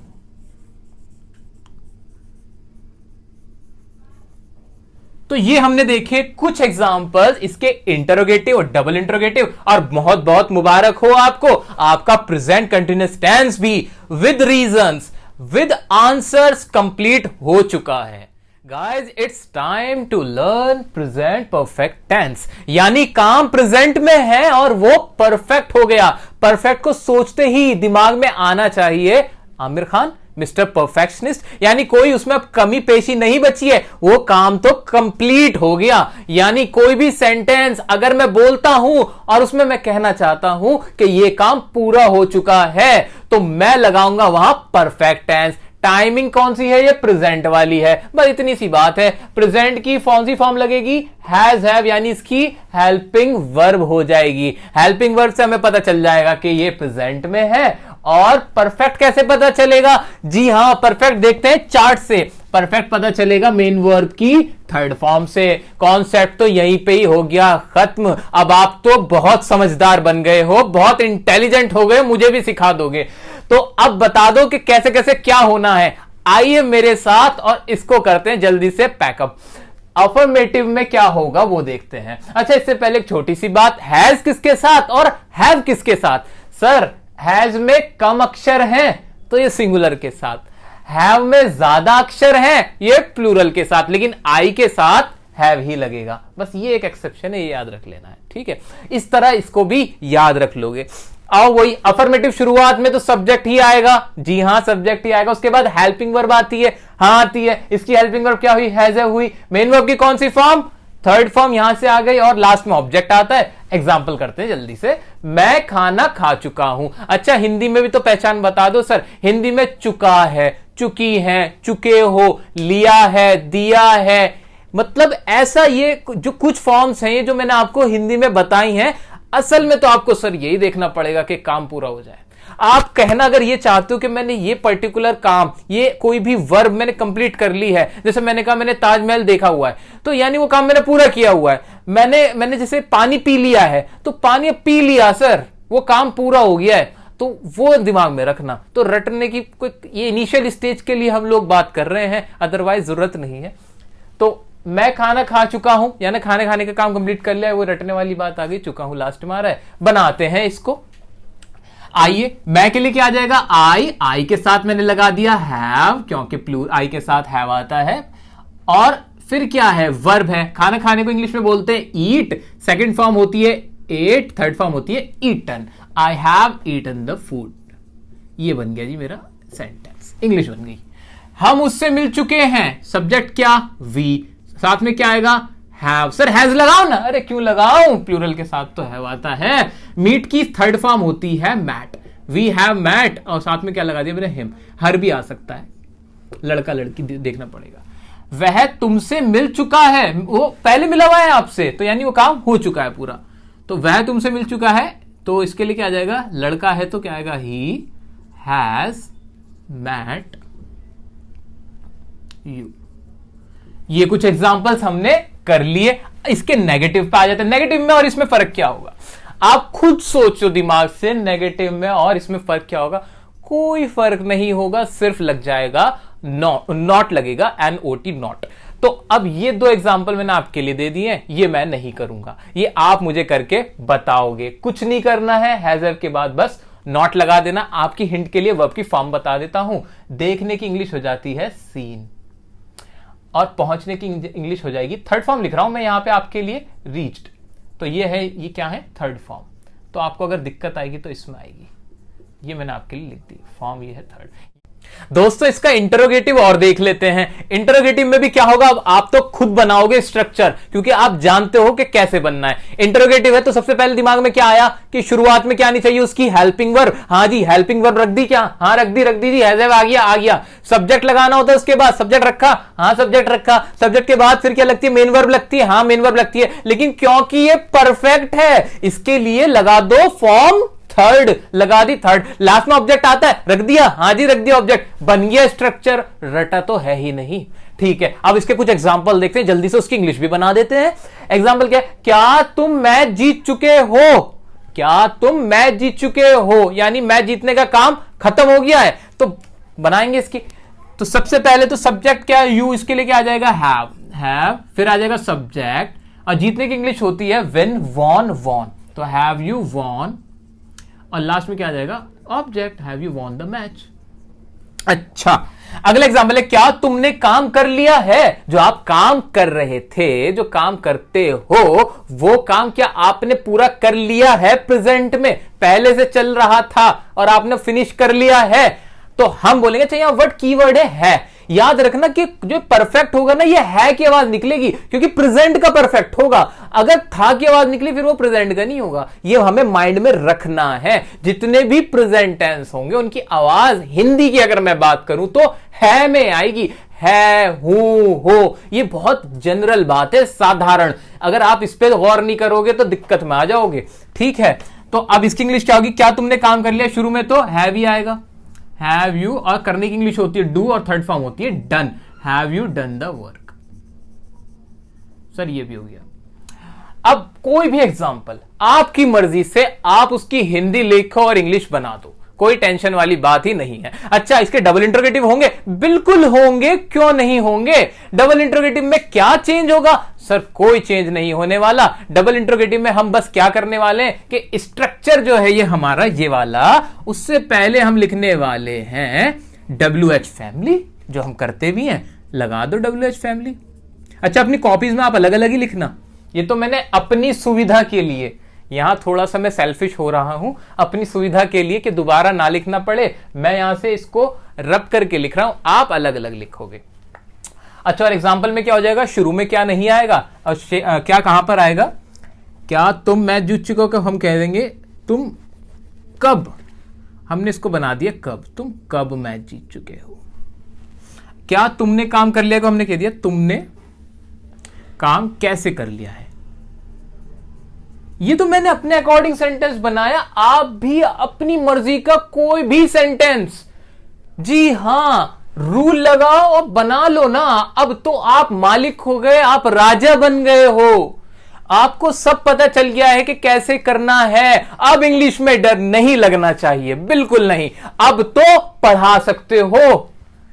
तुमने अब ये बनाया हमने, तुमने काम कैसे कर लिया। अब इसकी इंग्लिश में क्या फर्क आ जाएगा, कोई फर्क आएगा। देखो जादू, जादू कुछ नहीं करूंगा मैं क्या कर दूंगा, कब की इंग्लिश क्या होती है, वैन। मैंने इसके आगे बस वैन जोड़ दिया। चलो लो साफ साफ लिख देते हैं, यहां पे लिख देंगे वैन,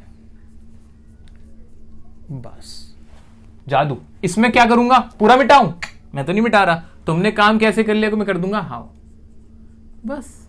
ये तो फर्क है। तो ये बन गए हमारे डबल इंटरोगेटिव। तो ये डबल इंटरोगेटिव का स्ट्रक्चर था, और इस तरह ये करते हुए हमने बहुत ही शानदार तरीके से प्रेजेंट परफेक्ट टेंस को भी परफेक्टली खत्म कर लिया है। अब बारी आई है प्रेजेंट परफेक्ट कंटिन्यूअस टेंस की, जिसके बारे में हमने कहा था कि ये खाम में टेंस को बढ़ा देने वाली बात है। इसके टाइप का कोई खास रेलेवेंस नहीं है, इस्तेमाल करने में भी काफी कम इस्तेमाल होता है ये टेंस, लेकिन इस्तेमाल होता है, ये इंपॉर्टेंट है। तो हमें सब कुछ पढ़ना है और बहुत अच्छे से पढ़ना है। तो प्रेजेंट परफेक्ट कंटिन्यूअस कंफ्यूज करने के लिए बहुत बढ़िया ये टेंस है, क्योंकि इसके नाम में दोनों ही आ जाते हैं, परफेक्ट भी और कंटिन्यूअस भी। अब सर हम क्या समझें इसको, तो आप ये समझें कि ये जो कंटिन्यूअस टेंस है जो कि परफेक्ट है, इसको लिख भी लो कि ये कौन सा टेंस है, कंटिन्यूअस है जो कि परफेक्ट है। इसका मतलब क्या हुआ, इसका मतलब यह हुआ कि जो इसकी कंटिन्यूटी है ना, ये जो दिल की धड़कन चल रही है, तक धक धक धक ये जो हो रहा है, वो एक सिस्टमैटिक मैनर में हो रहा है, यानी हमें मालूम है कि ये कब से चल रही है। तो इसलिए इसका नाम दे रखा है प्रेजेंट परफेक्ट कंटिन्यूअस टेंस, कि हमें मालूम है कि ये काम कब से चल रहा है, इसकी टाइमिंग हमें पता है। मैंने आपके सामने एक एग्जांपल रखा कि मैं आपको पढ़ा रहा हूं, ये कौन सा टेंस है। आपने जैसे ही देखा समझ में आया और एकदम आपने फटाक आंसर दिया कि ये तो टेंस है प्रेजेंट कंटिन्यूअस। ओके, मैंने कहा वेरी गुड। मैंने आपसे फिर कहा कि अब एक और एग्जांपल सुनो। मैंने आपसे कहा कि मैं 10 साल से पढ़ा रहा हूं, अब ये कौन सा टेंस है। आपने फिर जोश के साथ कहा सर ये है प्रेजेंट कंटिन्यूअस टेंस। मैंने कहा गलत जवाब, आप फंस गए। अब मछली फंसी जाल में, यही फंसते हैं हम एग्जाम में, क्योंकि जब हमने कहा कि मैं 10 साल से पढ़ा रहा हूं, इसका मतलब यह हुआ कि मुझे मालूम है कि मैं पढ़ाने का काम कब से कर रहा हूं, कि ये कंटिन्यूटी जो है वो मुझे मालूम है। यही हमारा प्रेजेंट परफेक्ट कंटिन्यूअस टेंस है, कि हमें जब मालूम हो कि कोई काम चल रहा है और वो कब से चल रहा है। तो ये जो ये लैंडमार्क समझ लो इसको, या कोई भी स्टार्टिंग पॉइंट अगर आपको दिया हुआ है तो आप उसको कौन सा टेंस बोलेंगे, बोलेंगे वो परफेक्ट कंटिन्यूअस है। तो यहां परफेक्ट का मीनिंग समझ में आया कि नहीं आया। फिर से वही वाली बात कि हमने इसमें लॉजिक देखा, हमें पता चला कि इसका नाम ये क्यों है। अगर आपको ये बात अच्छी लगी हो तो वीडियो को लाइक जरूर करिएगा। ठीक है, अब आगे बढ़ते हैं इसकी हेल्पिंग वर्ब की तरफ। हेल्पिंग वर्ब इसकी होती है हैज बीन और हैव बीन। अब हैज बीन और हैव बीन किसके साथ आएगा, तो आप बहुत समझदार हो। हैज बीन तो हैज हमने अब तक कहां लगाया था, सिंगुलर्स के साथ। वही रूल है, हैज बीन लगा दो सिंगुलर्स के साथ। हैव बीन किसके साथ आएगा, अरे वही रूल है, प्लूरल्स के साथ और आई के साथ, कोई बदलाव नहीं है। आ गया अफर्मेटिव का स्ट्रक्चर। फिर आप अपनी कलाकारी दिखाओ, आपके अंदर का साइंटिस्ट फिर से निकल के आएगा और कहेगा कि अफर्मेटिव अगर सेंटेंस का टाइप है तो मैं सबसे पहले इंग्लिश बना दूंगा सब्जेक्ट की। वेरी गुड, सब्जेक्ट सबसे पहले रख दो, उसके बाद रखूंगा मैं हेल्पिंग वर्ब। लेकिन जरा संभल के दोस्त, क्योंकि यहां हैज हैव के बाद बीन है, पूरा हैज बीन इकट्ठा नहीं आएगा, इनको जुदा कर दिया गया, हैज बीन को जुदा कर दिया गया। ठीक है, तो हैज हैव लगाओगे फिर बीन आएगा, और फिर मेन वर्ब की कौन सी फॉर्म लगानी चाहिए, यहां फर्स्ट लिखा है। सर फर्स्ट क्यों लिखा, ये तो परफेक्ट था। नहीं भाई, परफेक्ट कंटिन्यूअस था, काम तो चल रहा है, और जब भी काम चल रहा हो मुझे मालूम है आएगी तो फर्स्ट फॉर्म और आईएनजी। क्या हमने अच्छे से समझा इसको, बिल्कुल। तो यहां आ गया आईएनजी और मेन वर्ब की फर्स्ट फॉर्म लगेगी, ठीक है। फिर आएगा ऑब्जेक्ट, और एक मजेदार बात क्या आ जाएगी कि लास्ट में आएगा सिंस या फॉर। अब ये क्या है उसको हम एग्जांपल से समझते हैं। आइए एग्जाम्पल को देखते हैं। पहला एग्जाम्पल है हमारा, मैं सुबह से आपका इंतजार कर रहा हूं। अच्छा सर, इसकी कोई पहचान तो बताई नहीं, हिंदी में कैसे पहचानेंगे? हिंदी में ऐसे पहचानेंगे कि काम तो चल रहा होगा लेकिन कोई टाइम दिया हुआ होगा कि इस टाइम से चल रहा है। जैसे ही टाइमिंग दी हो तो दिमाग की घंटी बज जानी चाहिए कि सर ये तो परफेक्ट कंटिन्यूअस टेंस है, रूल वो वाले लगेंगे, ठीक है। तो सबसे पहले मैक इंग्लिश बना लेता हूं। मैक इंग्लिश क्या होगी? मैक इंग्लिश बन जाएगी आई, और आई के साथ क्या आएगा आपका? आई के साथ आपका आएगा हैव बीन, और फिर क्या आएगी? वर्ब। वर्ब क्या है इसमें? इंतजार करना, आई हैव बीन। वेट, और वेट के साथ क्या लग जाएगा? I N G, waiting for you. और लास्ट में सिंस फॉर का इस्तेमाल है, वो कैसे होगा? तो गाइस यहां पर एक टाइमिंग दी गई होती है कि नहीं? हां, सुबह, शाम, रात, 2 घंटा, 1 महीना, 1960, 2000, 2 मिनट, कोई भी टाइमिंग दी गई होगी, उस टाइमिंग से पहले लग जाएगा सिंस या फॉर। अब एक और सवाल, सिंस किसके साथ, फॉर किसके साथ? सिंस आएगा डेफिनेट टाइमिंग्स के साथ, जो टाइमिंग पक्की है, मुझे पता है, यानी जिन्हें मैं अच्छे से समझ सकता हूं। हां, ये यही है, एग्जैक्टली यही है। इसका मतलब क्या? जैसे मैंने कोई तारीख बोली, मैंने कहा 24 अक्टूबर 1960। अब ये तारीख पक्की है। मैंने कहा 10 दिन, क्या ये पक्की है? 10 दिन कहां देखते हो? 10 दिन तो कोई भी हो सकते हैं। लेकिन जब मैंने कहा कि 24 अक्टूबर 1960 ये पक्की टाइमिंग है, तो पक्की टाइमिंग्स के लिए आप लगाओगे सिंस, और जो पक्की नहीं है उसके लिए लगाओगे फॉर। इसको भी एग्जांपल्स करते हुए हम और अच्छे से समझते हैं। तो यहां पर क्या था? मैं सुबह से आपका इंतजार कर रहा हूं। सुबह को हम मानते हैं एक पक्की टाइमिंग, क्योंकि डेफिनेट है कि सुबह एक डेफिनेट टाइमिंग है। सुबह, रात, शाम, इन सबके साथ लगेगा सिंस। तो अब क्या आएगा? I have been waiting for you, लगा सिंस, और फिर वो टाइमिंग आ गई सिंस मॉर्निंग। आइए अब अगला देख लेते हैं। वह 2 दिन से कोशिश कर रहा है। अब इसमें भी कोशिश कर रहा है। कब से कर रहा है? 2 दिन से कोशिश कर रहा है।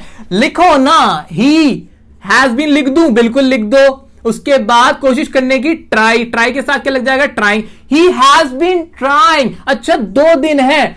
अब सिंस लगाऊं कि फॉर लगाऊं? मैं लगाऊंगा रूल। जी हां, रूल के हिसाब से चलूंगा। अब ये जो 2 दिन है, क्या पक्की टाइमिंग है? नहीं, मुझे ऐसा नहीं लगता। क्यों? 2 दिन कौन से, ये मुझे मालूम नहीं है। अगर यहां लिखा हुआ होता कि 2 दिसंबर, तो मैं कहता हां 2 दिसंबर तो कैलेंडर की एक पक्की डेट है, लेकिन 2 दिन तो कोई भी हो सकते, मुझे मालूम ही नहीं है। तो मैं यहां क्या लगाऊंगा? He has been trying for 2 days। तो ये भी हमने कर लिया जी। अगला सेंटेंस है, तुम 1980 से दिल्ली में रह रहे हो। तुम 1980 से दिल्ली में रह रहे हो। दिल्ली में तो रह रहे हो, कंटिन्यूअस तो है, लेकिन 1980 से है, तो ये हुआ हमारा परफेक्ट कंटिन्यूअस। इसको बनाते हैं ना, तो तुम की इंग्लिश तो मैं क्या लिख दूंगा? यू के साथ हैज बीन लगा देता हूं। नहीं ना, यू के साथ लगेगा हैव बीन।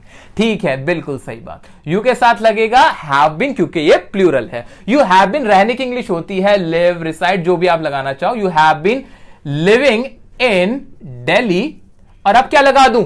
1980 है, सिंस लगाऊं के फॉर? आपको मालूम ही है 1980 एक पक्की टाइमिंग है, सिंस लगा दोगे, सिंस 1980। तो इस तरह हमने इन एग्जांपल्स की मदद से इसका पूरा स्ट्रक्चर समझ लिया। इसमें आपके कहीं ना कहीं सिंस वर्सेस फॉर की प्रेपोजिशन के रूल भी साथ में खत्म हो रहे हैं, तो ध्यान से इसको आप एक बार पढ़ लेना। अब आ जाते हैं नेगेटिव की तरफ। नेगेटिव की तरफ क्या चेंज होगा? कुछ भी नहीं, नॉट लगता है, बस वही रूल जो अब तक पढ़ते हुए आ रहे हैं ना हम, वही लगेगा। बस नोट में भी थोड़ा सा दिक्कत है, बीन के बीच में नॉट लगेगा। आपका बेटा 2 दिन से स्कूल नहीं आ रहा है। स्कूल तो आ ही नहीं रहा है, वो तो ठीक है भाई, ना आने का काम तो चल रहा है भाई साहब, लेकिन अगर 1 दिन की बात होती तो ठीक है, वो 2 दिन यानी टाइमिंग दे दी। 2 दिन से नहीं आ रहा। कहां जा रहा है आपका लड़का? तो देखते हैं कहां जा रहा है। आपका बेटा 2 दिन से स्कूल नहीं आ रहा है। बनाते हैं इसकी इंग्लिश। योर सन आ जाएगा, बिल्कुल आ जाएगा, सब्जेक्ट आ जाएगा। योर सन आपका लड़का 1 है। क्या लिखा मैंने? हैज बीन, हैज लगा दिया। अच्छा, गलती हो गई, नॉट तो सर आपने लगाया ही नहीं, तो इसको हटाओ और लिखो क्या? Not. Your son has not been. और आने की इंग्लिश क्या होती है? Coming. Your son has not been coming to school, और कब से नहीं आ रहा? 2 दिन से। कौन से 2 दिन मुझे मालूम नहीं है, तो क्या लिखूंगा? 4 2 days। सिंपल। आगे आ जाओ। प्रियंका शाम से अपना लेसन याद कर रही है। कब से लेसन याद कर रही है सर? शाम से। शाम से याद कर रही है, उसे अब तक याद नहीं हुआ है। ठीक है, इसकी बना लेते हैं। क्या हो जाएगी इसकी इंग्लिश? यहां लिख देते हैं साफ साफ, प्रियंका, और प्रियंका सिंगुलर है तो मैंने इसलिए लगाया इसके साथ हैज नॉट बीन। याद करने की इंग्लिश होती है लर्न, और लर्न के लिए क्या लग जाता है? आईएनजी लगेगा। क्यों लग जाता है जी? क्योंकि कंटिन्यूअस है। Has not been learning her lesson, और शाम से। शाम के लिए हमने पढ़ा डेफिनेट टाइमिंग हम लगाएंगे सिंस इवनिंग। अच्छा देखो, एक बार इसको पढ़ के देखते कैसा लगता है। Priyanka has not been learning her lesson since evening. ऐसा लग रहा है कि आपने तो पता नहीं कौन सा सेंटेंस बोल दिया। यही होता है आपके साथ। कोई भी अगर आपसे ये सेंटेंस बोल देता है तो आपको लगने लगता है पता नहीं उसने कितनी हाई क्लास की इंग्लिश बोल दी, बड़ी एडवांस बोल दी, हमारे तो सर पे बाउंसर गया। सर आप भी यही बोलोगे, इसमें कुछ भी नहीं था, कुछ भी नहीं है इसके अंदर, सिंपल सी चीजें हैं। तो इसको अच्छे से समझ लो, घोट लो, पक्का कर लो और यूज करना शुरू कर दो। अच्छा, इसके इंटरोगेटिव होंगे? बिल्कुल होंगे। रूल वही वाला, वही पुराना रूल। सबसे पहले helping verb, subject, main verb, object. जी हां, सबसे पहले हैज हैव लगाया कि नहीं? लगा दिया। फिर लेकिन सब्जेक्ट लगेगा और उसके बाद बीच में बीन आएगा, तो थोड़ा सा डिफरेंस है, लिटिल सा, वो आप देख लेना। बीन प्लस मेन वर्ब की फर्स्ट फॉर्म वही आईएनजी रहेगी, ऑब्जेक्ट प्लस सिंस। एग्जांपल के साथ समझेंगे। क्या तुम 10 साल से यहां काम कर रहे हो? 10 साल, दिमाग में घंटी बजनी चाहिए। क्यों? ये यहां पे 10 साल एक टाइमिंग आ गई, इसलिए हम बोलेंगे कि ये कौन सा कंटिन्यूअस है? परफेक्ट कंटिन्यूअस है। इसकी इंग्लिश बनाते हैं। शुरू में ही क्या आ गया? यानी नॉर्मल इंटरोगेटिव है। तो अब इसके आगे हम सबसे पहले लिखेंगे have you been working here, और 10 साल के लिए क्या लगा दूं? सिंस लगा दूं क्या? नहीं सर, सिंस नहीं आएगा, यहां आएगा 4। क्यों आएगा? क्योंकि 10 साल पक्की टाइमिंग नहीं है, और पक्की टाइमिंग के लिए हम क्या लगाते हैं? 4। अच्छा, मेरा आपसे एक सवाल, अगर यहां पर 10 साल ना होता और यहां होता 10 जनवरी, तो क्या 4 लगा रहता? अगर हमारे क्वेश्चन में 10 साल की जगह लिखा होता 10 जनवरी, 10 साल की जगह लिखा होता 10 जनवरी, तो क्या सेंटेंस यही बना रहता?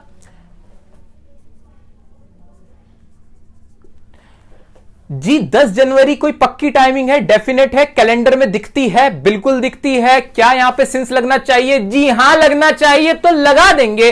4 हटा देंगे इस कंडीशन में, यहां 4 हटा देंगे, यहां क्या लग जाएगा? फिर सिंस लग जाएगा। तो ये तो इंटरोगेटिव था। अच्छा, डबल इंटरोगेटिव कराने की क्या मुझे जरूरत है इसके अंदर? डबल इंटरोगेटिव पहली बात तो बहुत कम इस्तेमाल होता है, इसका रेयरली इस्तेमाल होता है। स्टिल आपको हम स्ट्रक्चर बता देते हैं, स्ट्रक्चर के अकॉर्डिंग आप एक बार बना के जरूर देख लीजिएगा। स्ट्रक्चर में बहुत बड़ा चेंज है, स्ट्रक्चर में इतना बड़ा चेंज है कि आपकी आंखें फटी रह जाएंगी, आपके कानों में से धुएं निकलने लगेंगे।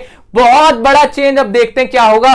देखिए, जल्दी से देखिए, हैज हैव पूरा रब करते हैं और जल्दी से हम कर लेते हैं।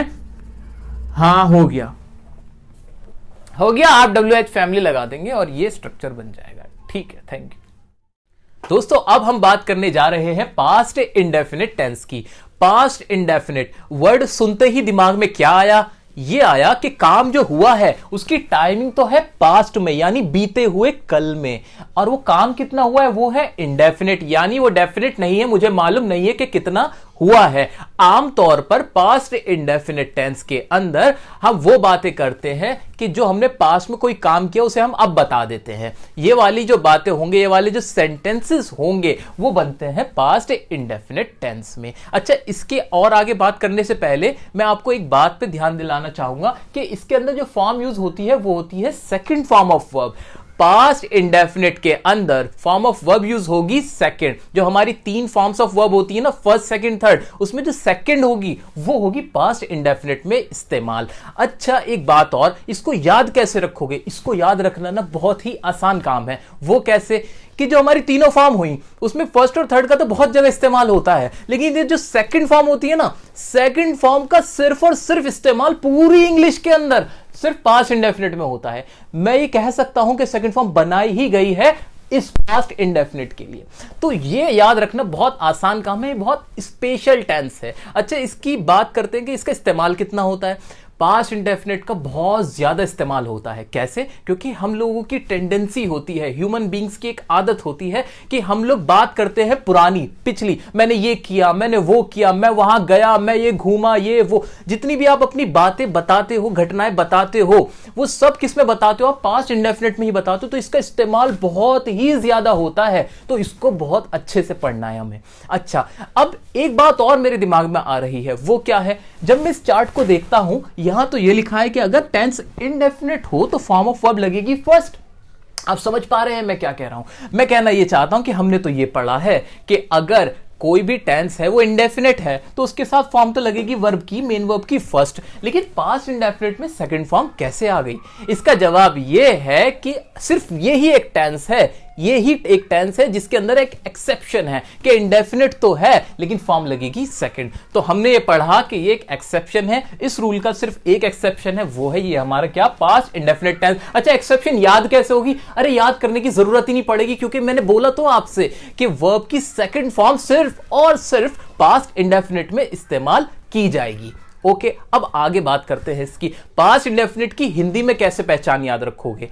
हिंदी में पहचान इसकी होती है कि कोई भी सेंटेंस जब हम हिंदी में बोलते हैं तो उसके आखिर में आवाज आती है आ, ई, ए, ओ, ता था, ती थी, ते थे, इन पे खत्म होता है। ये तो हो गई रटने वाली बात। नॉर्मली मैंने बोला है कि कोई भी आपने घटना बताई कि ऐसा हुआ, मैं वहां गया, मैंने ये किया, मैंने वो किया, मैंने खाना खाया, हम उससे मिले, इस तरह की जो भी घटनाएं होती हैं, इवेंट्स होते हैं जो घट चुके होते हैं पास्ट में, उसको हम बताते हैं पास्ट इंडेफिनिट टेंस में। आइए एग्जांपल्स की मदद से हम इसको और अच्छे से समझते हैं। इसका अफर्मेटिव सबसे पहले देखेंगे। अफर्मेटिव का क्या स्ट्रक्चर होगा? अफर्मेटिव का अब तक आप बनाना जान चुके हो स्ट्रक्चर। सबसे पहले तो सब्जेक्ट ही आएगा, हाँ जी सब्जेक्ट ही आएगा। अच्छा फिर मेन वर्ब की सेकंड फॉर्म, ये भी अब समझ में आ चुका है, हमने पढ़ा है कि पास्ट में सेकंड फॉर्म लगती है। अच्छा इसमें और प्रेजेंट इंडेफिनिट में कुछ सिमिलैरिटी आपको नजर आ रही है? हाँ एक सिमिलैरिटी है, प्रेजेंट इंडेफिनिट के अफर्मेटिव में भी सब्जेक्ट के बाद कोई हेल्पिंग वर्ब नहीं थी। हाँ इसके अंदर भी कोई हेल्पिंग वर्ब नहीं है। तो ये दोनों कहीं ना कहीं कुछ ना कुछ तो इनका रिश्ता जरूर है। टाइम तो अलग है, वक्त तो इनका दूसरा है, लेकिन फिर भी इनके अंदर कुछ ना कुछ सिमिलैरिटी है। बिल्कुल। तो इन दो ही टेंस में ऐसा होता है, प्रेजेंट इंडेफिनिट के अफर्मेटिव में और पास्ट इंडेफिनिट के अफर्मेटिव में, कि सब्जेक्ट के बाद हेल्पिंग वर्ब का इस्तेमाल नहीं होता। तो अच्छा तो क्या मुझे एक और पहचान समझ में आई? हाँ अगर इंग्लिश पढ़ रहा हूं मैं, मान लो मैं एक न्यूज़पेपर पढ़ रहा हूं और मुझे पहचान करनी है कि कौन से टेंस में इसकी हिंदी कैसे बनाऊं, तो उसका एक और तरीका भी निकल के आया मेरे पास। क्या? कि सब्जेक्ट हो कोई और उसके फौरन बाद, जस्ट उसके बाद में क्या हो, वर्ब की सेकंड फॉर्म हो, तो मैं समझ जाऊंगा कि इसकी हिंदी जो भी बनेगी वो पास्ट इंडेफिनिट की बनेगी, यानी उसके आखिर में आ, ई, ए, ओ, ता था, ती थी, इस तरह की आवाज निकलेगी। वो काम ऐसे होगा। तो ये मैंने आपको बताई न्यूज़पेपर या क्वेश्चंस में इंग्लिश से हिंदी कैसे बना सकते हो, उसकी ये ट्रिक थी। तो नोट कर लेना। वीडियो अगर अच्छी लग रही है तो लाइक जरूर करना दोस्तों, ठीक है। अब आगे देखेंगे, लास्ट में आ जाएगा ऑब्जेक्ट, ठीक है। तो ये तो अफर्मेटिव का स्ट्रक्चर था। अब इसके सेंटेंस की बात कर लेते हैं। सेंटेंस है वह आया, हम उससे मिले, पास्ट की बात है, हम उससे मिले, मुझे मेरे पापा ने बुलाया, मेरे पापा ने मुझे बुलाया। अच्छा अब वही पहचान जो हिंदी की रटने वाली बात ये हुई, हिंदी की ये कि देखो ये आया, आ की आवाज आई, उससे मिले, ए की आवाज आई, मुझे मेरे पापा ने बुलाया, इसमें भी आ की आवाज आई। या कोई सेंटेंस हो सकता है कि मैं आपसे मिलना चाहता था, तो उसमें ता था आवाज आ जाती, ठीक है। हम आपसे कहना चाहते थे आवाज आ जाती। तो ये ता था, ये सब रटने वाली बात है। अगर आपको अभी इनिशियल स्टेज में दिक्कत आ रही है तो इस रटने वाली टेक्निक को भी आप अपना सकते हो। वैसे तो मुझे समझ में आ रहा है कि पास्ट की बात हो रही है। अगर यहां पर है हो जाता, अगर यहां पे हूं हो जाता या है हो जाता, अगर कोई ऐसा होता जिसको जो प्रेजेंट की पहचान होता, क्योंकि है, हूं, है, हो, ये तो प्रेजेंट की बात करते हैं, चलते हुए वक्त की बात करते हैं, प्रेजेंट टाइम में हम हैं। लेकिन यहां पर अगर ये ना हो तो ये पास्ट इंडेफिनिट होगा, पास्ट की बात होगी। तो प्रेजेंट परफेक्ट टेंस में हमेशा है, हूं, होगा। मैं कंपैरिजन क्यों करा रहा हूं आपको, इसलिए करा रहा हूं कि कोई भी डाउट, एक सिंगल डाउट भी ना रहे कि सर अगर यहां होता वह आया है, अगर है लगा हुआ होता तो पास्ट कभी नहीं होगा, कभी भी नहीं होगा। कभी भी है, हूं, है, हो तो पास्ट वो हो ही नहीं सकता। ये तो सिंपल सी बात है, लॉजिकल है। सेंस ऑफ ह्यूमर लगाओगे थोड़ा सा समझ में आएगा। अच्छा, हम उससे मिले, लेकिन यहां पर कुछ नहीं हो, अगर यहां कुछ नहीं हो तो समझ जाना कि ये पास्ट की बात है और पास्ट का इंडेफिनिट है। ओके, इसको बनाने का तरीका क्या है? बहुत सिंपल है, स्ट्रक्चर रखा है। अब तो आप इतने एक्सपर्ट हो चुके हो कि आप झट से बना दोगे इसको। आओ बनाते हैं। सब्जेक्ट क्या है इसके अंदर? वह की इंग्लिश क्या हो जाएगी? वह की इंग्लिश होगी हमारी ही क्यों होगी सर? इसलिए होगी क्योंकि ही है लड़का। ओके, बनाते हैं इसको। तो यहां लिखा मैंने ही। अच्छा, सेकंड फॉर्म क्या होगी इसकी? आया कम होती है फर्स्ट फॉर्म और सेकंड फॉर्म हो जाती है केम। तो ये सेंटेंस बन गया ही केम, दैट्स इट। अगले पे आते हैं। हम उससे मिले, हम सब्जेक्ट क्या है? हम वी। मिलने की इंग्लिश क्या हो जाएगी? Meet, met. और उससे के लिए क्या हो जाएगा? हिम या फिर हर। मैं हिम लगा देता हूं। मुझे मेरे पापा ने बुलाया। किसको बुलाया? मुझे, मेरे पापा ने। तो माय फादर सब्जेक्ट हुआ हमारा। वर्ब की सेकंड फॉर्म, वर्ब क्या है इसमें? बुलाना। बुलाने की इंग्लिश होती है कॉल और सेकंड फॉर्म हो जाएगी कॉल्ड। माय फादर, और ये लिख दिया मैंने, कॉल्ड मी। कोई भी सेंटेंस आ जाए। अब ये पॉसिबल नहीं है कि मैं आपको 50 सेंटेंस यहां पे कराऊं, लेकिन यही एक यूनिवर्सल रूल है। कोई घबराने वाली बात नहीं, बिल्कुल कॉन्फिडेंस के साथ कोई भी सेंटेंस आ जाए इसी तरह बनाना, स्ट्रक्चर अप्लाई करो, सब्जेक्ट रखो, वर्ब की साइड में, और बाकी चीजें जो भी आ जाए, जितना ही बड़ा सेंटेंस है वो लास्ट में रख दो। अब आ जाते हैं इसके नेगेटिव पे। अच्छा, नेगेटिव में क्या हो सकता है? Subject plus did plus not plus main verb की फर्स्ट फॉर्म प्लस ऑब्जेक्ट, कुछ भी नहीं करा, वही था, हेल्पिंग वर्ब थी और उसके साथ नॉट लगाया। अच्छा, लेकिन कुछ एक चीज है जो मेरे को समझनी है। वो चीज क्या है कि सर एक बात बताओ, यहां पे ये मेन वर्ब की फर्स्ट फॉर्म कैसे? आपने तो बोला था सेकंड फॉर्म इस्तेमाल होती है। हाँ, बोला तो था सेकंड फॉर्म इस्तेमाल होती है, लेकिन अब सुनो इसका आंसर। ये जो डिड लगा है, ये किसकी सेकंड फॉर्म है आप बताओ? ये तो डू की सेकंड फॉर्म है। आप जब भी वोकैब खोलोगे, फॉर्म्स ऑफ वर्ब में जाके देखोगे तो डू, डिड, डन होता है। यानी डिड क्या हुआ? ये हो गई सेकंड फॉर्म। आ गई ना सेकंड फॉर्म? आ गई सेकंड फॉर्म, क्योंकि यहां पे हमने कहा कि सेकंड फॉर्म इस्तेमाल होती है, और हां होती है। देखो प्रूफ, ये रही सेकंड फॉर्म। तो अब जब एक बार सेकंड फॉर्म लगा दी तो मेन वर्ब में सेकंड फॉर्म बार बार क्यों लगाओगे? टेंस के रूल्स पढ़ क्यों रहे हैं? पढ़ इसलिए रहे हैं ताकि हमें पहचान हो जाए कि कोई बात कैसे हो रही है, कोई काम कितना हुआ, इसलिए तो पढ़ रहे हैं। इसलिए तो नहीं पढ़ रहे हैं ना बार बार पहचान लगाते चले जाओगे। एक बार एक पहचान लगा दी, पहचान ये थी कि सेकंड फॉर्म थी, वो लग चुकी, अब बार बार लगाने की कोई जरूरत नहीं है। इस टेंस के पीछे ये जो पास्ट इंडेफिनिट है, एक आपको मजे की बात बताता हूं, अगर आप गूगल करना चाहो कर सकते हो। हुआ ये था कि हमारे मशहूर एक राइटर है, राइटर का नाम है चेतन भगत, जिन्होंने हाफ गर्लफ्रेंड मूवी की जो नॉवल है वो उन्होंने लिखा है, और भी कई सारे नॉवल उन्होंने लिखे हैं। उनसे गलती से एक मिस्टेक हुई थी ट्विटर पे। उन्होंने क्या किया था, उन्होंने ये जो डिड था, डिड लगाने के बाद यहां मेन वर्ब की सेकंड फॉर्म लगा दी थी, और उसके पीछे लोगों ने खामखामे ट्रोल करना शुरू कर दिया था, जो कि कोई भी साधारण सा व्यक्ति कर सकता है गलती, कोई ऐसी बात नहीं थी। लेकिन एक बात बता रहा हूं मैं कि यहां सबसे ज्यादा गलती होती है, आप भी करोगे, लेकिन अब वीडियो देखने के बाद मत करना। यहां पर सेकंड फॉर्म बिल्कुल नहीं आएगी, यहां लग चुकी है एक बार सेकंड फॉर्म, दोबारा नहीं आएगी, ठीक है? तो यहां बड़े बड़े लोग गलती कर सकते हैं, तो आपको यह बात दिमाग में रखनी है, आप भी बड़े लोग हो, आप गलती मत करना। आते हैं इसके कुछ एग्जाम्पल्स की तरफ। मैंने झूठ नहीं बोला, कोई बात नहीं है, सारा वही कुछ है। लास्ट की पहचान देखो, मैंने झूठ नहीं बोला, आखिर में आवाज आई आ की। पास्ट में कोई काम हुआ था झूठ बोलने का, आपने कहा वो काम मैंने नहीं किया, तो लिखो आई, इसको हम लिखेंगे आई, और फिर डिड नॉट आ जाएगा, सबके साथ डिड आएगा, टेंशन खत्म हो जाती है। यहां पे कोई और दूसरा अल्टरनेटिव है ही नहीं। आई डिड नॉट, और फिर क्या आएगा? झूठ बोलने की इंग्लिश होती है tell a lie. I did not tell a lie. उसने फिल्म नहीं देखी, पास्ट में कोई फिल्म देखने का काम था जो उसने नहीं किया, तो लिखो उसने फिल्म नहीं देखी, आखिर में ई की आवाज आ रही है। ही, ये शी भी लगा सकते थे यहां पे, ही डिड नॉट, और फिल्म देखने को बोलेंगे वॉच द फिल्म। ओके, आगे बढ़ते हैं। मिस्टर दीपक ने हमें नहीं पढ़ाया। सेंटेंस कुछ भी हो जाए, कोई सा भी आ जाए, हमें क्या दिक्कत है?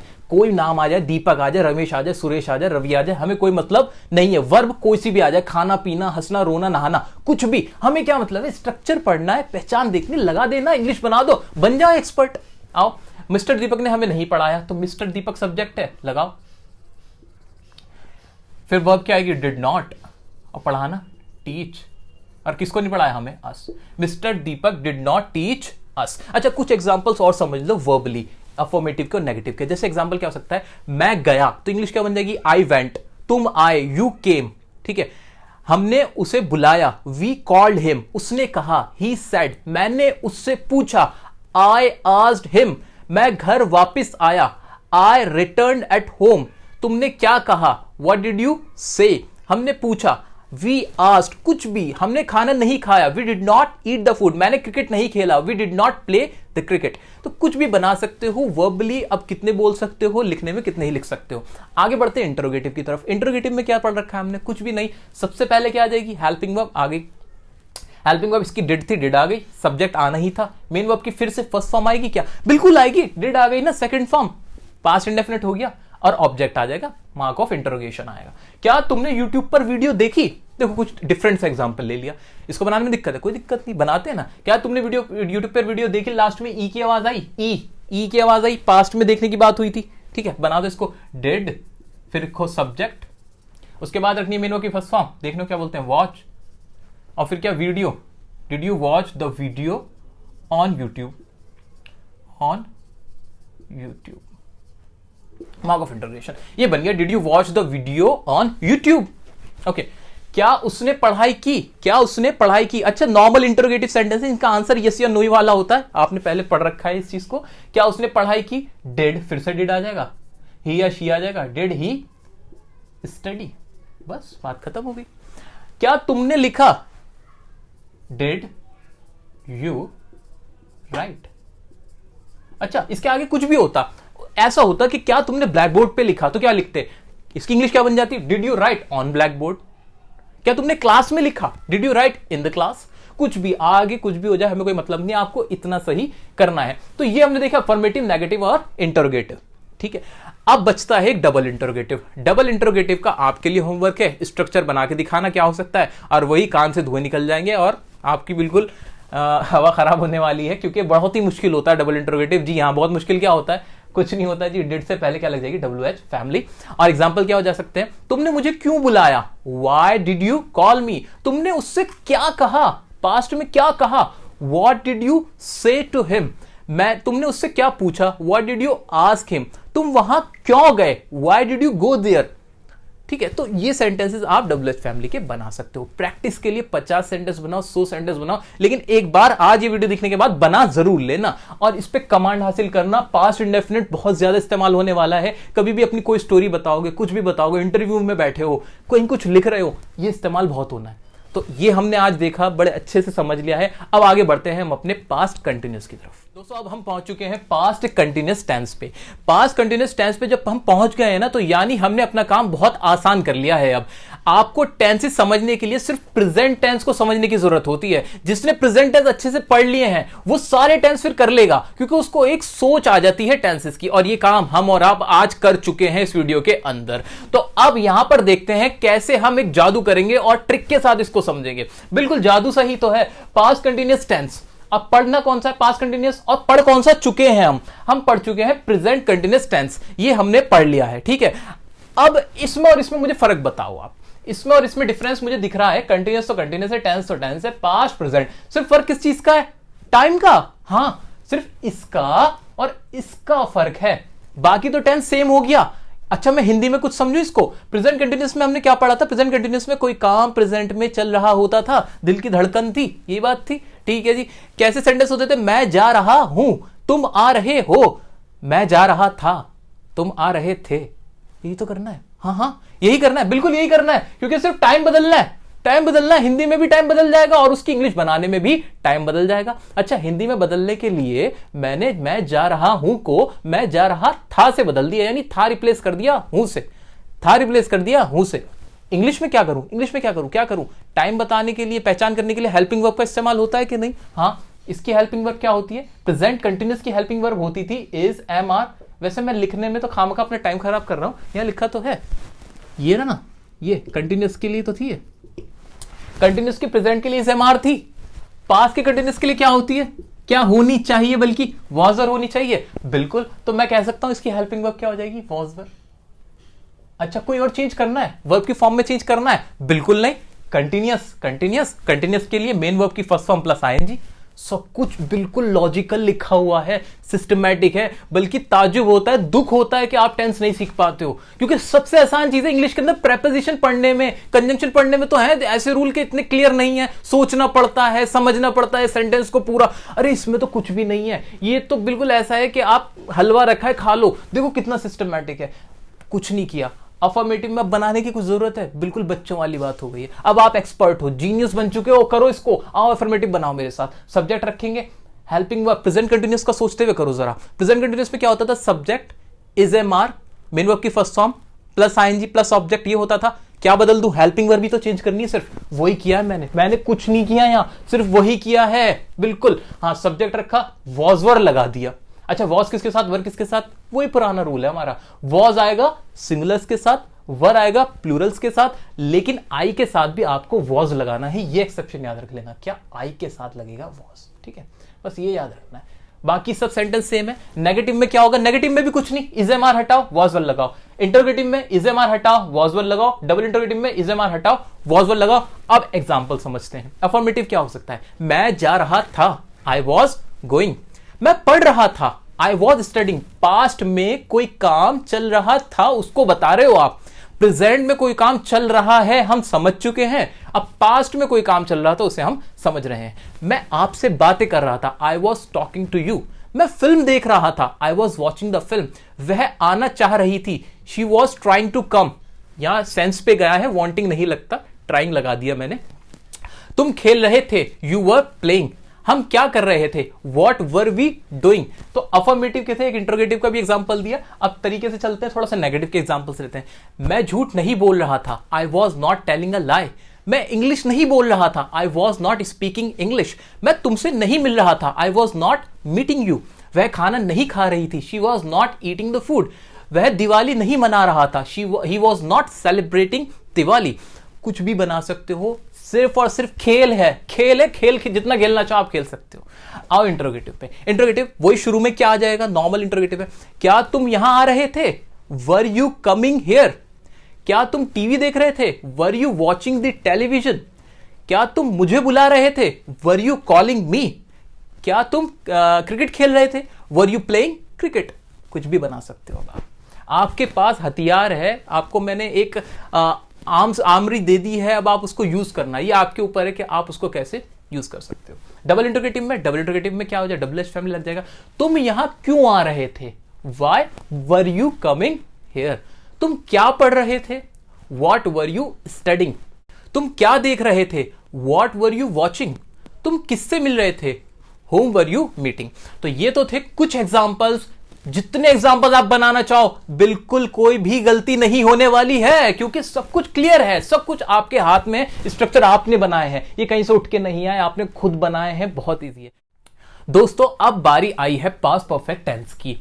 पास्ट परफेक्ट टेंस क्या होता है, इसके नाम से समझ में आता है कि काम तो हुआ पास्ट में, और वो काम कैसा है, परफेक्ट है। यानी पास्ट में कोई काम जब पूरा हो चुका था उसको हम बताते हैं, तो हम बोलेंगे वो कौन सा टेंस होगा, पास्ट परफेक्ट टेंस होगा। अच्छा सर ये क्या मतलब हुआ, इसका मतलब ये हुआ कि जैसे मैंने आपसे कहा कि मैं क्रिकेट खेल चुका था, मैं आपसे मिल चुका था, हम वहां जा चुके थे, हम इंग्लिश सीख चुके थे। तो इस तरह के सेंटेंस मैंने इसमें ये कहने की कोशिश की है कि हमने पास्ट में वो सारे काम कर लिए थे, पूरे हो चुके थे। अच्छा पास्ट इंडेफिनिट और पास्ट परफेक्ट दोनों में फर्क क्या है, आप फर्क ढूंढते हैं। पास्ट इंडेफिनिट का एक सेंटेंस है, मैंने बोला मैं गया। पास्ट परफेक्ट का सेंटेंस है, मैं जा चुका था। दोनों में अंतर करने की कोशिश करें आप। दोनों में डिफरेंस ये आता है कि जब मैंने कहा मैं गया, मैंने ये नहीं बताया कि मैं जा चुका था, कि इससे पता नहीं चल पा रहा कि काम पूरा हो गया था या चल रहा था। लेकिन जब मैंने कहा मैं जा चुका था, मैंने कहा है कि हाँ वो जाने का काम मैंने पूरा कर दिया था। ऐसे एक और सेंटेंस, मैंने काम किया, और एक और सेंटेंस, मैं काम कर चुका था या मैंने काम कर लिया था। तो यही डिफरेंस है कि जब हम कोई काम जो पास्ट में है उसे दिखाते कि वो पूरा हो गया था, तब तो लगाएंगे पास्ट परफेक्ट। और अगर कोई काम है जिसके बारे में पता ही नहीं होता, वो होता है हमारा पास्ट इंडेफिनिट। अच्छा, इसकी आपको क्या समझने की जरूरत है? इसकी आत्मा को समझो पास्ट परफेक्ट टेंस की, कि इसके अंदर जताया जाएगा, जताया ये जाएगा कि वो काम पास्ट में पूरा कर दिया गया था, पास्ट में पूरा हो गया था, पूरे होने पे फोकस होगा। आप सेंटेंस समझते ही पहचान जाओगे। ठीक है, अब इसका स्ट्रक्चर कैसे बनाओगे? इसका स्ट्रक्चर भी वैसे ही बनाएंगे प्रेजेंट टेंस की सहायता से। हमने प्रेजेंट परफेक्ट टेंस पढ़ रखा है, बिल्कुल पढ़ रखा है। प्रेजेंट परफेक्ट टेंस और पास्ट परफेक्ट टेंस में हम डिफरेंशिएट करेंगे। तो ये तो कॉमन हो गया, सिर्फ डिफरेंस इसका आया प्रेजेंट और पास्ट का, यानी टाइम का डिफरेंस है। यानी उसमें प्रेजेंट में काम पूरा हो चुका है और इसमें पास्ट में काम पूरा हो चुका था, ऐसे बनेगा। अच्छा, हिंदी में रटने के लिए कैसे याद करेंगे? पास्ट परफेक्ट टेंस को पहचानोगे कैसे? पहचानोगे ऐसे कि इसके आखिर में आवाज आएगी चुका था, चुकी थी, चुके थे, लिया था, दिया था, ली थी, दी थी। इस तरह के जो वर्ड्स है वो लास्ट में आपको मिलेंगे। ये हो गई रटने वाली बात। वैसे तो आपको इसकी आत्मा को समझना है। आप समझ जाओगे कि जताया जा रहा है कि वो काम पूरा हो चुका था। ठीक है, अब बढ़ते हैं हम इसके स्ट्रक्चर की तरफ। इसके स्ट्रक्चर में कॉमन रखेंगे, बाकी चीजें तो कुछ भी नहीं करना है। प्रेजेंट परफेक्ट टेंस था वही है बिल्कुल, बस पास्ट बदलना है। पास्ट में बदलने के लिए क्या करोगे? हेल्पिंग वर्ब बदल दोगे। पास्ट की हेल्पिंग वर्ब क्या हो जाएगी इसके अंदर? इसके अंदर हो जाएगी सर हैड हो जाएगी, बिल्कुल हो जाएगी। इसमें क्या होती थी? हैज हैव होती थी ना, इसकी हो जाएगी हैड। बाकी मेन वर्ब की थर्ड फॉर्म उसमें भी थी, बाकी स्ट्रक्चर सेम टू सेम रहेगा। अच्छा, एक और मजे की बात तो देखो, इसमें तो ये दिक्कत थी कि हैज किसके साथ आएगा, हैव किसके साथ आएगा। ठीक है, नहीं बिल्कुल थी। इसमें कोई दिक्कत नहीं है, इसमें तो सबके साथ ही क्या लगा देना है? हैड लगा देना है। तो ये तो और आसान हो गया, काम बिल्कुल आसान हो गया। खामा खां की चीजें हैं, आप क्यों नहीं समझ रहे थे पहले? अच्छा, आपने वीडियो नहीं देखी थी इसलिए। चलो आओ बढ़ाते हैं इसको। अफर्मेटिव से स्टार्ट करते हैं। अफर्मेटिव का क्या होगा? सब्जेक्ट प्लस हैड आ जाएगा, मेन वर्ब की थर्ड फॉर्म प्लस ऑब्जेक्ट, सबके साथ ही हैड आएगा, सिंगुलर हो के प्लूरल हो, कोई दिक्कत नहीं। सेंटेंस बनाओ। मैं कह चुका था, आई हैड सेड। मैं तुम्हें देख चुका था, आई हैड सीन यू। मैं उससे मिल चुका था, आई हैड मेट हिम। मैंने काम कर लिया था, I had done the work. मैंने फिल्म देख ली थी, I had watch the film. वह आ गया था, ही हैड कम। अफर्मेटिव के आप कितने भी बना सकते हो, लगना यही रूल है, कोई भी सेंटेंस हो जाए। नेगेटिव की ओर बढ़ते हैं। नेगेटिव में क्या? कुछ भी नहीं, नेगेटिव में सिर्फ नॉट लगा देना। Subject had, not main verb की थर्ड फॉर्म ही रहेगी, प्लस ऑब्जेक्ट। अब बनाओ इसके भी। मैंने उसे गाली नहीं दी थी, पास्ट में वो काम पूरा गाली कर देने का मैंने नहीं किया था, तो उसके लिए क्या आ जाएगा? I had not abused him. मैंने यह नहीं कहा था, I had not said that. मैं उससे नहीं मिला था, I had not met him. मैं वहां नहीं गया था, I had not gone there. आपको मालूम है आप क्या कहना चाहते हो, उसी के अकॉर्डिंग आप इस टेंस का इस्तेमाल करोगे। आइए बढ़ते हैं इंटरोगेटिव की तरफ। इंटरोगेटिव में क्या? कुछ भी नहीं, हेल्पिंग वर्ब लगाओ सबसे पहले, हैड आ गया, सब्जेक्ट मेन वर्ब की थर्ड फॉर्म, ऑब्जेक्ट। बनाओ सेंटेंस। क्या तुम वहां गए थे? Had you gone there. क्या तुम उससे मिले थे? Had you met him. क्या तुमने दिवाली मनाई थी? Had you celebrated the Diwali. क्या वह आ चुका था? Had he come. बस इतना बनना है। Double interrogative. डबल इंटरोगेटिव में सिर्फ नहीं सर, ये तो बड़ी दिक्कत थी, याद आया, कानों से धुएं निकल जाने, बड़ी परेशानी हो जाएगी, बड़ा मुश्किल काम है डबल एच फैमिली वाले बनाने के लिए। तो बिल्कुल नहीं सर, सिर्फ डबल एच फैमिली रखना है, बाकी तो ऊपर से कॉपी पेस्ट ही तो है। बिल्कुल कंट्रोल सी कंट्रोल वी का काम है इसके अंदर, वही हमने करना है। सेंटेंस बना दो। क्या तुम वहां क्यों जा चुके थे? इसके हिंदी की इंग्लिश क्या बन जाएगी? Why had you gone there? तुम उससे क्यों मिले थे या मिल चुके थे? Why had you met him? तुम वहां क्यों नहीं गए थे? Why had you not gone there?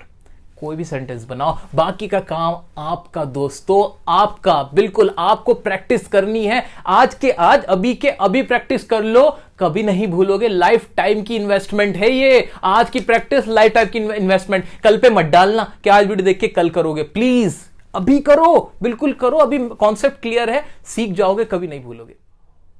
दोस्तों अब हम बढ़ चुके हैं हमारे पास्ट परफेक्ट कंटिन्यूअस टेंस की तरफ, जो कि हमारा पास्ट का आखिरी टेंस होने वाला है। अच्छा, इसको भी कैसे पढ़ना है? अच्छा, उससे पहले बताओ इसमें होता क्या है? अरे इसमें कुछ नहीं होता सर, वही वाली चीज है। क्या?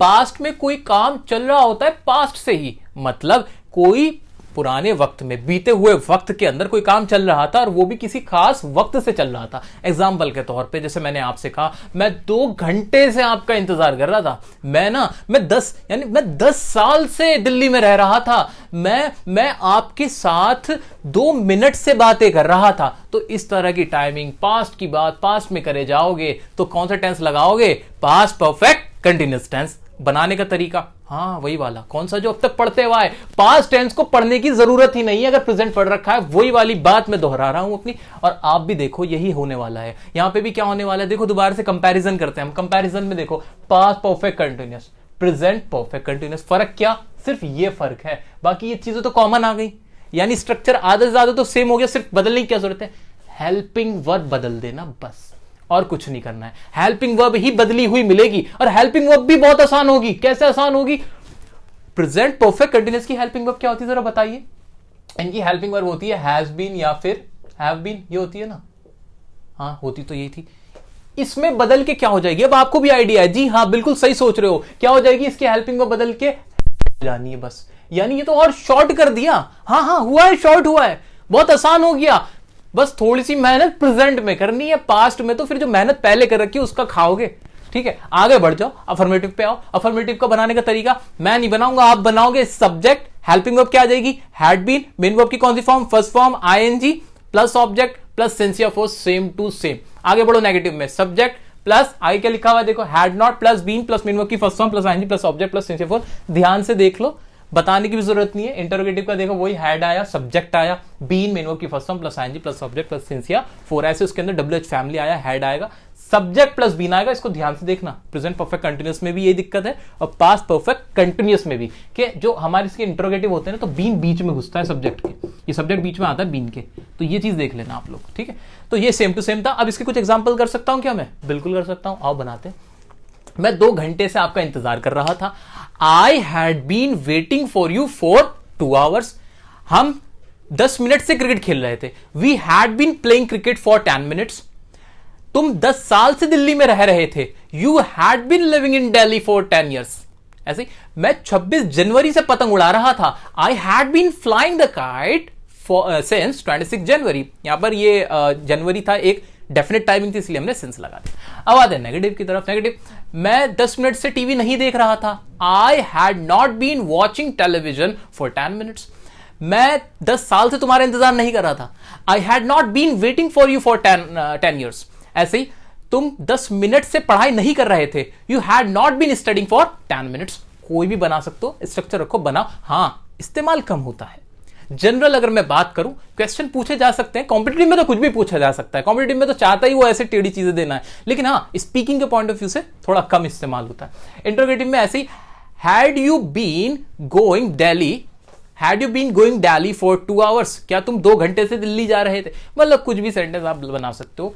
इंटरोगेटिव देख लेना, डबल इंटरोगेटिव देख लेना। थोड़ा सा हम कट शॉर्ट कर रहे हैं क्योंकि अभी हमें फ्यूचर भी पढ़ना है, ये आप समझ लोगे, बहुत इजी है, कोई भी सेंटेंस बनाओ और इसको यूज कर सकते हो। अब हम बढ़ने वाले हैं, जी हाँ, आपके लिए बहुत खुशखबरी है। कैसा लग रहा है एक नया जन्म लेते हुए, कैसा लगा। ये वीडियो देखने से पहले आप कुछ और थे, अब कुछ और हो गए हो। जहां तक इंग्लिश की दुनिया की बात है, अब लग रही हैं चीजें काफी आसान थी। 70% इंग्लिश टेंस है, 70%, जी हाँ लिख के रखो, 70% इंग्लिश में टेंस ही तो होता है। जिसने टेंस कर लिया उसे 70% इंग्लिश आती है, यानी उसको सारा कुछ इसी में घूमता रहता है। तो आपको एक नया जन्म मिला है, तो आपको खुशी होनी चाहिए। मेरी तरफ से बहुत बहुत बधाई। अब हम बात करने वाले हैं आपके फ्यूचर की, जी हाँ, आपके फ्यूचर टेंस की बात करने वाले हैं। फ्यूचर टेंस यानी कोई काम होगा, कब होगा, आने वाले कल में होगा, यानी कोई भी काम जो आने वाले कल में होगा उसकी इंग्लिश कैसे बनाएंगे, ये इसमें हम पढ़ने वाले हैं। स्टार्टिंग में भी हमने समझा था, इसकी हम स्टार्टिंग करेंगे फ्यूचर इंडेफिनिट टेंस से। वही वाला रूल है कि काम किस में होना है, फ्यूचर में, और काम कितना हुआ है इंडेफिनिट, यानी हमें मालूम नहीं है कि वो काम कितना होगा। अच्छा सर, ये तो मैंने बता दिया इस टेंस में किस तरह के सेंटेंस की बात होगी। अब इसको रटने वाली बात कुछ नहीं है, आखिर में आएगा गा गी गे। बहुत आसान टेंस है, गा गी गे आखिर में आता है। जैसे मैं जाऊंगा, मैं आऊंगा, तुम आओगी, तुम कहां जाओगे, तुम क्या करोगे, मैं उससे मिलूंगा, तुम हंसोगे, हम पढ़ेंगे, तुम इंग्लिश बोलोगे, हम वीडियो देखेंगे, हम वीडियो को लाइक करेंगे, हम चैनल को सब्सक्राइब करेंगे। तो ये वाली बातें होंगी किसमें, फ्यूचर इंडेफिनिट टेंस में। पता नहीं कि काम पूरा होगा कि नहीं, वो तो आप करके बताओगे। ठीक है, अब इसकी हेल्पिंग वर्ब, सर पेश है आपकी हेल्पिंग वर्ब का चार्ट। इंडेफिनिट हो तो कौन सा आएगा, मेन वर्ब की फर्स्ट फॉर्म, यानी इसकी फॉर्म कौन सी हो गई, फर्स्ट। इसकी हेल्पिंग वर्ब क्या लिखी है क्या मेरे पास, हाँ फ्यूचर की हेल्पिंग वर्ब हो गई विल और शेल। विल या शेल जरा कहे तो ज्यादा प्रॉपर होगा, तो विल या शेल से तो पता लगेगा कि ये फ्यूचर है, बात खत्म।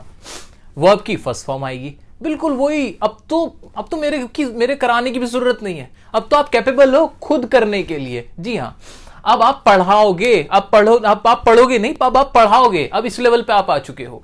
तो इसके अफर्मेटिव से स्टार्ट कर लेते हैं। हिंदी में रट्टा मार लिया, कॉन्सेप्ट समझ लिया, अब इसके स्ट्रक्चर देख लेते हैं। सब्जेक्ट रखा, विल या शैल आया, मेन वर्ब की फर्स्ट फॉर्म आई और ऑब्जेक्ट आ गया। अच्छा सर एक बात बताओ, विल किसके साथ, शैल किसके साथ? फ्यूचर टेंस में कोई भी टॉपिक इतना इंपॉर्टेंट नहीं है, सिर्फ एक यही टॉपिक है जो इंपॉर्टेंट है, यही पार्ट है क्या कि विल किसके साथ आएगा और शैल किसके साथ आएगा। इसको हम ध्यान से समझ लेते हैं, बहुत आसान है, बहुत ज्यादा आसान है। विल शैल, शैल आएगा आई और वी के साथ, जहां सब्जेक्ट मेरा आई हो या वी हो, आई हो या वी हो, आई हो या वी हो, तो आएगा शैल और सबके साथ विल। इतना सा काम है।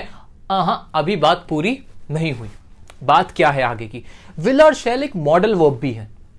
उसका मतलब क्या हुआ कि जब मैं कोई ऐसी बात कहूं जिसके अंदर कोई धमकी हो, जैसे मैंने कहा अगर आपने वीडियो को पूरा नहीं देखा तो हम आपको ब्लॉक कर देंगे, अगर इस तरह की कोई बात बोली, या अगर आपने वीडियो नहीं देखी हम वीडियो नहीं बनाएंगे। अब ये क्या धमकी दे रहा हूं, या मैं कहूं प्रॉमिस कि मैं आपको इस वीडियो के बाद एक्टिव पैसिव वॉइस की भी वीडियो बना के दूंगा, यह आपसे मैंने प्रॉमिस किया। फ्यूचर में कोई बात प्रॉमिस हुई, धमकी दी, या मैंने कहा कि इस बार तो मैं एग्जाम क्रैक करके रहूंगा।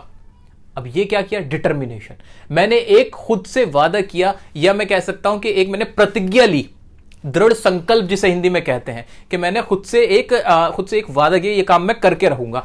तो ये तीन कंडीशन, क्या, प्रॉमिस, डिटर्मिनेशन और या फिर थ्रेट, किसी को धमकाना, जब ये सेंटेंस में हो तब रूल्स जो है हमारे आई और वी लगाने की वो उल्टे हो जाएंगे। उल्टे कैसे, जिसके साथ अब आई आता था उसके साथ आएगा वी, जिसके साथ पहले वी आता था उसके साथ आ जाएगा आई, उल्टा पुल्टा। जी हां, तो आई और वी नॉर्मली तो ऐसे इस्तेमाल होगा कि शैल आएगा आई और वी के साथ और बाकी सबके साथ विल आएगा, लेकिन जहां पर ये तीन कंडीशन जो अभी हमने पढ़ी हैं वो हो तो रूल्स चेंज हो जाएंगे। तो ये आपने कहीं ना कहीं मॉडल का भी एक पार्ट पढ़ लिया है, तो मुबारक हो, ये भी आपने पढ़ लिया। अच्छा अब आपको समझ में आ रहा है क्या कि जब किसी को धमकी देते तो हम कहते हैं I will see you, I will kill you. इसका मतलब क्या, मैं तुम्हें मार दूंगा। सर आई के साथ विल आ गया, क्यों आ गया, इसलिए आ गया क्योंकि आप यहां पर क्या दे रहे हो, धमकी दे रहे हो। तो ये बात भी क्लियर हो गई। ओके, अब इसको पूरा एग्जाम्पल के साथ समझते हैं। अफर्मेटिव के पहले कुछ एग्जाम्पल्स ले लेते हैं। जैसे मैं जाऊंगा, आई शैल गो, तुम आओगे, यू विल कम, मैं तुमसे मिलूंगा, आई शैल मीट यू, मैं खाना खाऊंगा, आई शैल ईट द फूड। अच्छा यहां विल लगा सकता था, हाँ लगा सकता था। जब मैं अगर विल लगा देता तो उसका मतलब ये हो जाता पक्का मैं ये काम करूंगा ही। इसलिए क्या करते हैं हम लोग, जब बोलने के पर्पस से ज्यादातर क्या करते हैं, उसको आइल बोल देते हैं, तो उसमें खुद ही लगा लो क्या लगना है कि नहीं। हम बोलते हैं आल गो, अब इसमें मैंने बताया नहीं कि मैं शैल लगा रहा हूं कि विल, लेकिन अब समझ लो, लेकिन जब मुझे बोलना हो कि हाँ मैं आऊंगा ही, तब मैं विल जरूर बोलूंगा, आई विल गो। ओके, तो ये तो थे अफर्मेटिव के कुछ एग्जांपल। अब देखते हैं नेगेटिव। नेगेटिव में कुछ भी नहीं, वही सब्जेक्ट रखा, हेल्पिंग वर्ब आई ये, और इसके बाद आ गया नॉट, मेन वर्ब की फर्स्ट फॉर्म ऑब्जेक्ट। इसके बनाते हैं, मैं तुमसे नहीं मिलूंगा, I shall not meet you, मैं घर नहीं जाऊंगा, I shall not go to home, वह नहीं आएगी, शी विल नॉट कम, वह घर नहीं जाएगा, he will not go to home, मैं अखबार नहीं पढ़ूंगा, I will not read the newspaper. तो इस तरह से हमने नेगेटिव बनाया। इंट्रोगेटिव में भी कुछ नहीं है, क्या होगा इंट्रोगेटिव में, इंट्रोगेटिव में सबसे पहले हेल्पिंग वर्ब विल शैल आया, सब्जेक्ट प्लस मेन वर्ब की first form plus object. Okay, इसको बनाओ, विल यू कम टुडे, क्या आप कल क्या आज आप आओगे। Okay, will you go there, क्या आप वहां जाओगे। विल यू सी मी, क्या आप मुझे देखोगे। शैल आई गो देयर, क्या मैं वहां जाऊं या क्या मैं वहां जाऊंगा। इस तरह से ये हमने देखे इंटरोगेटिव के। डबल इंटरोगेटिव के थोड़ा सा अब आप भी कर लो सर। डबल इंटरोगेटिव का भी स्ट्रक्चर आपके सामने रखा है, डब्ल्यूएच फैमिली है, विल शैल है, सब्जेक्ट मेन वर्ब की फर्स्ट फॉर्म ऑब्जेक्ट, वही कानों में से धुआं, वही सारी चीजें आ जाएंगी, डब्ल्यूएच फैमिली लग जाएगी, बहुत मुश्किल काम। तो ये हमने पहले भी देख रखा है, ये चीजें हमें प्रॉपर पता है कैसे इसका स्ट्रक्चर बना है। सेंटेंस आप बना सकते हो, चलो हेल्प कर ही देता हूं। अब आप कह सकते हो जैसे why will you go there, आप वहां क्यों जाओगे। व्हेन शैल आई कम, मैं यहां कब आऊंगा। ओके, तो इस तरह के सेंटेंस आप बना सकते हो, बाकी के अब आप बना के बताना मुझे, ठीक है। अच्छा, इसको पढ़ने का एक और तरीका यह है कि आप न्यूज़पेपर्स, मैगजीन्स, नॉवेल्स, इन सबको जितना भी पढ़ोगे ना तो ये सारे टेंस और अच्छे से क्लियर होते चले जाएंगे। अब आगे बढ़ देते हैं हम फ्यूचर कंटिन्यूअस टेंस पे। अब हमने पूरा पढ़ लिया है। अब मैं आपसे उम्मीद कर रहा हूं कि आपको, आपका जो ये नया जन्म हुआ है, आपने पुनर्जन्म लिया है, तो अब आप इस लायक हो गए हो कि आप ये चीजें अच्छे से समझ पा रहे हो। तो फ्यूचर कंटिन्यूअस टेंस, अब इसमें क्या होता है, कोई कुछ नहीं, काम फ्यूचर में होना है, आने वाले कल में होना, और वो चलता हुआ रहेगा। जैसे मैं कहूं यहां पर बैठ के, अभी बैठ के मैं सोचूं कि जब एग्जाम होगा तो एग्जाम के दिन मैं क्या कर रहा होऊंगा, मैं एग्जाम लिख रहा होऊंगा। दिवाली के दिन तुम क्या कर रहे होंगे, दिवाली के दिन तुम क्या कर रहे होंगे, दिवाली के दिन मैं पटाखे जला रहा होऊंगा।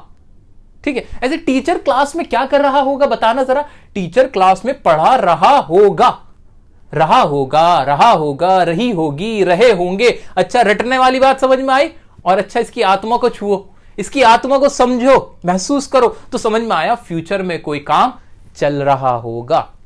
अच्छा सर, जब कोई भी काम चल रहा होता है तो वर्ब की कौन सी फॉर्म आती है? जी हां, हमें पता है, धक धक दिल। यस, मेन वर्ब की फर्स्ट फॉर्म प्लस आईएनजी। ठीक है, तो धक धक करने लगा, मेन वर्ब की फर्स्ट फॉर्म आईएनजी इसमें आने लगा। ओके, तो लग जाएगी मेन वर्ब की फर्स्ट फॉर्म की आईएनजी, लग जाएगी ना, लॉजिकल है कि नहीं? बिल्कुल है। अच्छा, हेल्पिंग वर्ब क्या रहेगी? विल शैल ही रहेगी, कोई दिक्कत नहीं, बस एक चेंज है इसमें, आप गौर करो, रहा होऊंगा, होना एक वर्ड आ रहा है, मैं क्रिकेट खेल रहा होऊंगा, तुम आ रहे होंगे, तो एक होना वर्ड आ रहा है कहीं ना कहीं, इसके लिए हम बी और लगा देते हैं इसके साथ, ये बी जरूर चलेगा। वह टीवी देख रहा होगा, ठीक है, तो ये बी सबके साथ लगेगा, इसका ख्याल करना है, बाकी का स्ट्रक्चर सब में सेम होगा। अफर्मेटिव से हम करते हैं इसको स्टार्ट। अफर्मेटिव का सब्जेक्ट रखेंगे, हेल्पिंग वर्ब आएगी, शैल विल, बी लगेगा, शैल बी हो जाएगा, विल बी हो जाएगा, मेन वर्ब की फर्स्ट फॉर्म प्लस आईएनजी हमारी है, और आखिर में आ जाएगा ऑब्जेक्ट। सेंटेंस बनाओ सर, मैं आ रहा होऊंगा, तो आई शैल बी कमिंग, तुम लिख रहे होंगे, यू विल बी राइटिंग, तुम मुझे देख रहे होंगे, you will be watching me. So ये सेंटेंस थे। अफर्मेटिव के नेगेटिव में आ जाओ, वह झूठ नहीं बोल रहा होगा, ही will not be telling a lie, mummy खाना नहीं पका रही होंगी, तो क्या हो जाएगा, mummy will not be cooking the food. तो इस तरह के आप सेंटेंस बना सकते हो नेगेटिव के। इंटरोगेटिव में आ जाओ, इंटरोगेटिव का कहानी बहुत आसान है, शैल विल सबसे पहले रख दो, विल ही बी कमिंग, क्या वह आ रहा होगा। देखो बोलने में ऐसा लगा कि जैसे पता नहीं क्या आपने एटम बम फोड़ दिया हो, कैसे इंग्लिश बोल दी, फ्लुएंसी आ गई, बिल्कुल ऐसा लगा नहीं, विल ही बी कमिंग, अरे भाई ये क्या पढ़ लिया, अरे सर कुछ नहीं पढ़ा, लेकिन इंप्रेशन इतना बढ़िया आया कि आपने क्या बोल दिया। तो ये टेंसेस के रूल्स है, दिमाग में रखो, बोलते चले जाओ। ऐसे ही और सेंटेंस क्या हो सकता है, शैल आई बी गोइंग, क्या मैं जा रहा होऊंगा, will he be attending the class, क्या वह क्लास कर रहा होगा, विल यू बी वॉचिंग मी, क्या तुम मुझे देख रहे होंगे। तो ये सारे सेंटेंसेस थे इंटरोगेटिव के। डबल इंटरोगेटिव थोड़ा आप करके आना, और मैं उम्मीद करता डबल इंटरोगेटिव का स्ट्रक्चर आप खूब बना सकते हो, मजे से बना सकते हो, क्योंकि अब आपने ले लिया है एक दूसरा जन्म।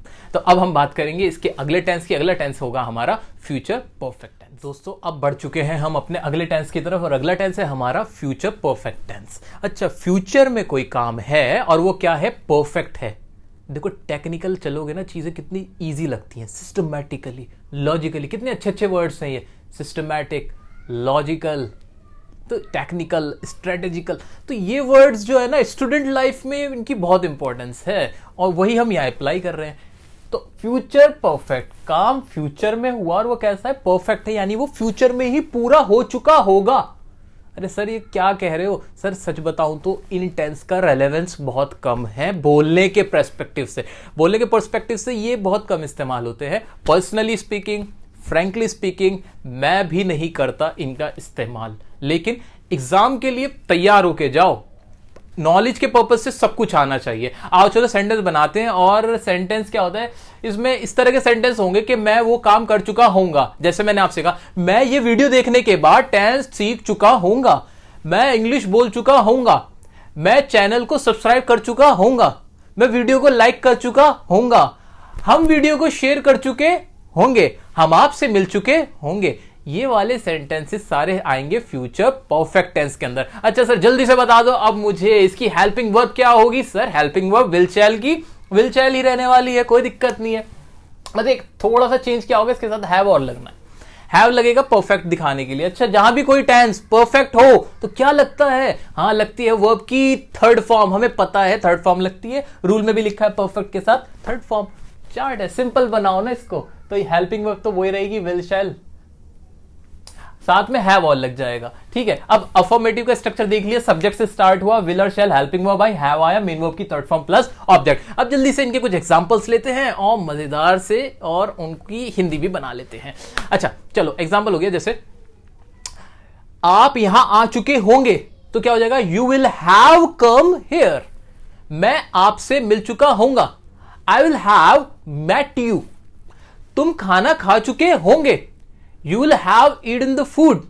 सर है थोड़े से ये थॉटफुल प्रोसेस है, कोई बहुत ज्यादा सोचने ही वाली बात है जो आप इस तरह के सेंटेंस इस्तेमाल करोगे, लेकिन पढ़ना है हमें इसलिए हम पढ़ रहे हैं। नेगेटिव पे आ जाओ, सब्जेक्ट हेल्पिंग वर्ब, अब नॉट हैव से पहले आएगा, बस ये देखना है आपको, हैव से पहले नॉट आएगा, मेन वर्ब की थर्ड फॉर्म प्लस ऑब्जेक्ट। जैसे मैं आपसे मिल चुका नहीं होऊंगा, हम किताब नहीं पढ़ चुके होंगे, तुम खाना नहीं खा चुके होंगे, तुम चांद पर नहीं पहुंच चुके होंगे। तो ये वाले सेंटेंस आपको इंग्लिश में चेंज करने, करो ट्रांसलेट, कोई दिक्कत नहीं।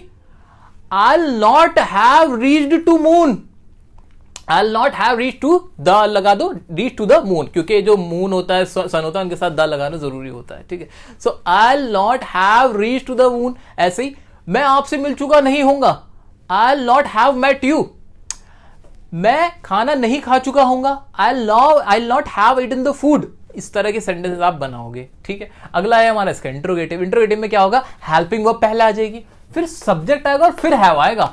इस बात पर नोटिस कर लेना, सब्जेक्ट के बाद हैव आएगा, मेन वर्ब की वही थर्ड फॉर्म लगेगी। जैसे क्या तुम मुझसे मिल चुके होंगे, तो इसकी इंग्लिश क्या हो जाएगी, will you have met me. क्या तुम वहां जा चुके होंगे, will you have gone there. क्या वह क्रिकेट खेल चुका होगा। आप यहां बैठे हुए हो, सोच रहे हो कि वो काम हो जाएगा और सोच रहे हो वो काम होने के बाद पूरा भी हो जाएगा। बहुत बढ़िया, बहुत बढ़िया। क्या मैं एग्जाम क्रैक कर चुका होऊंगा।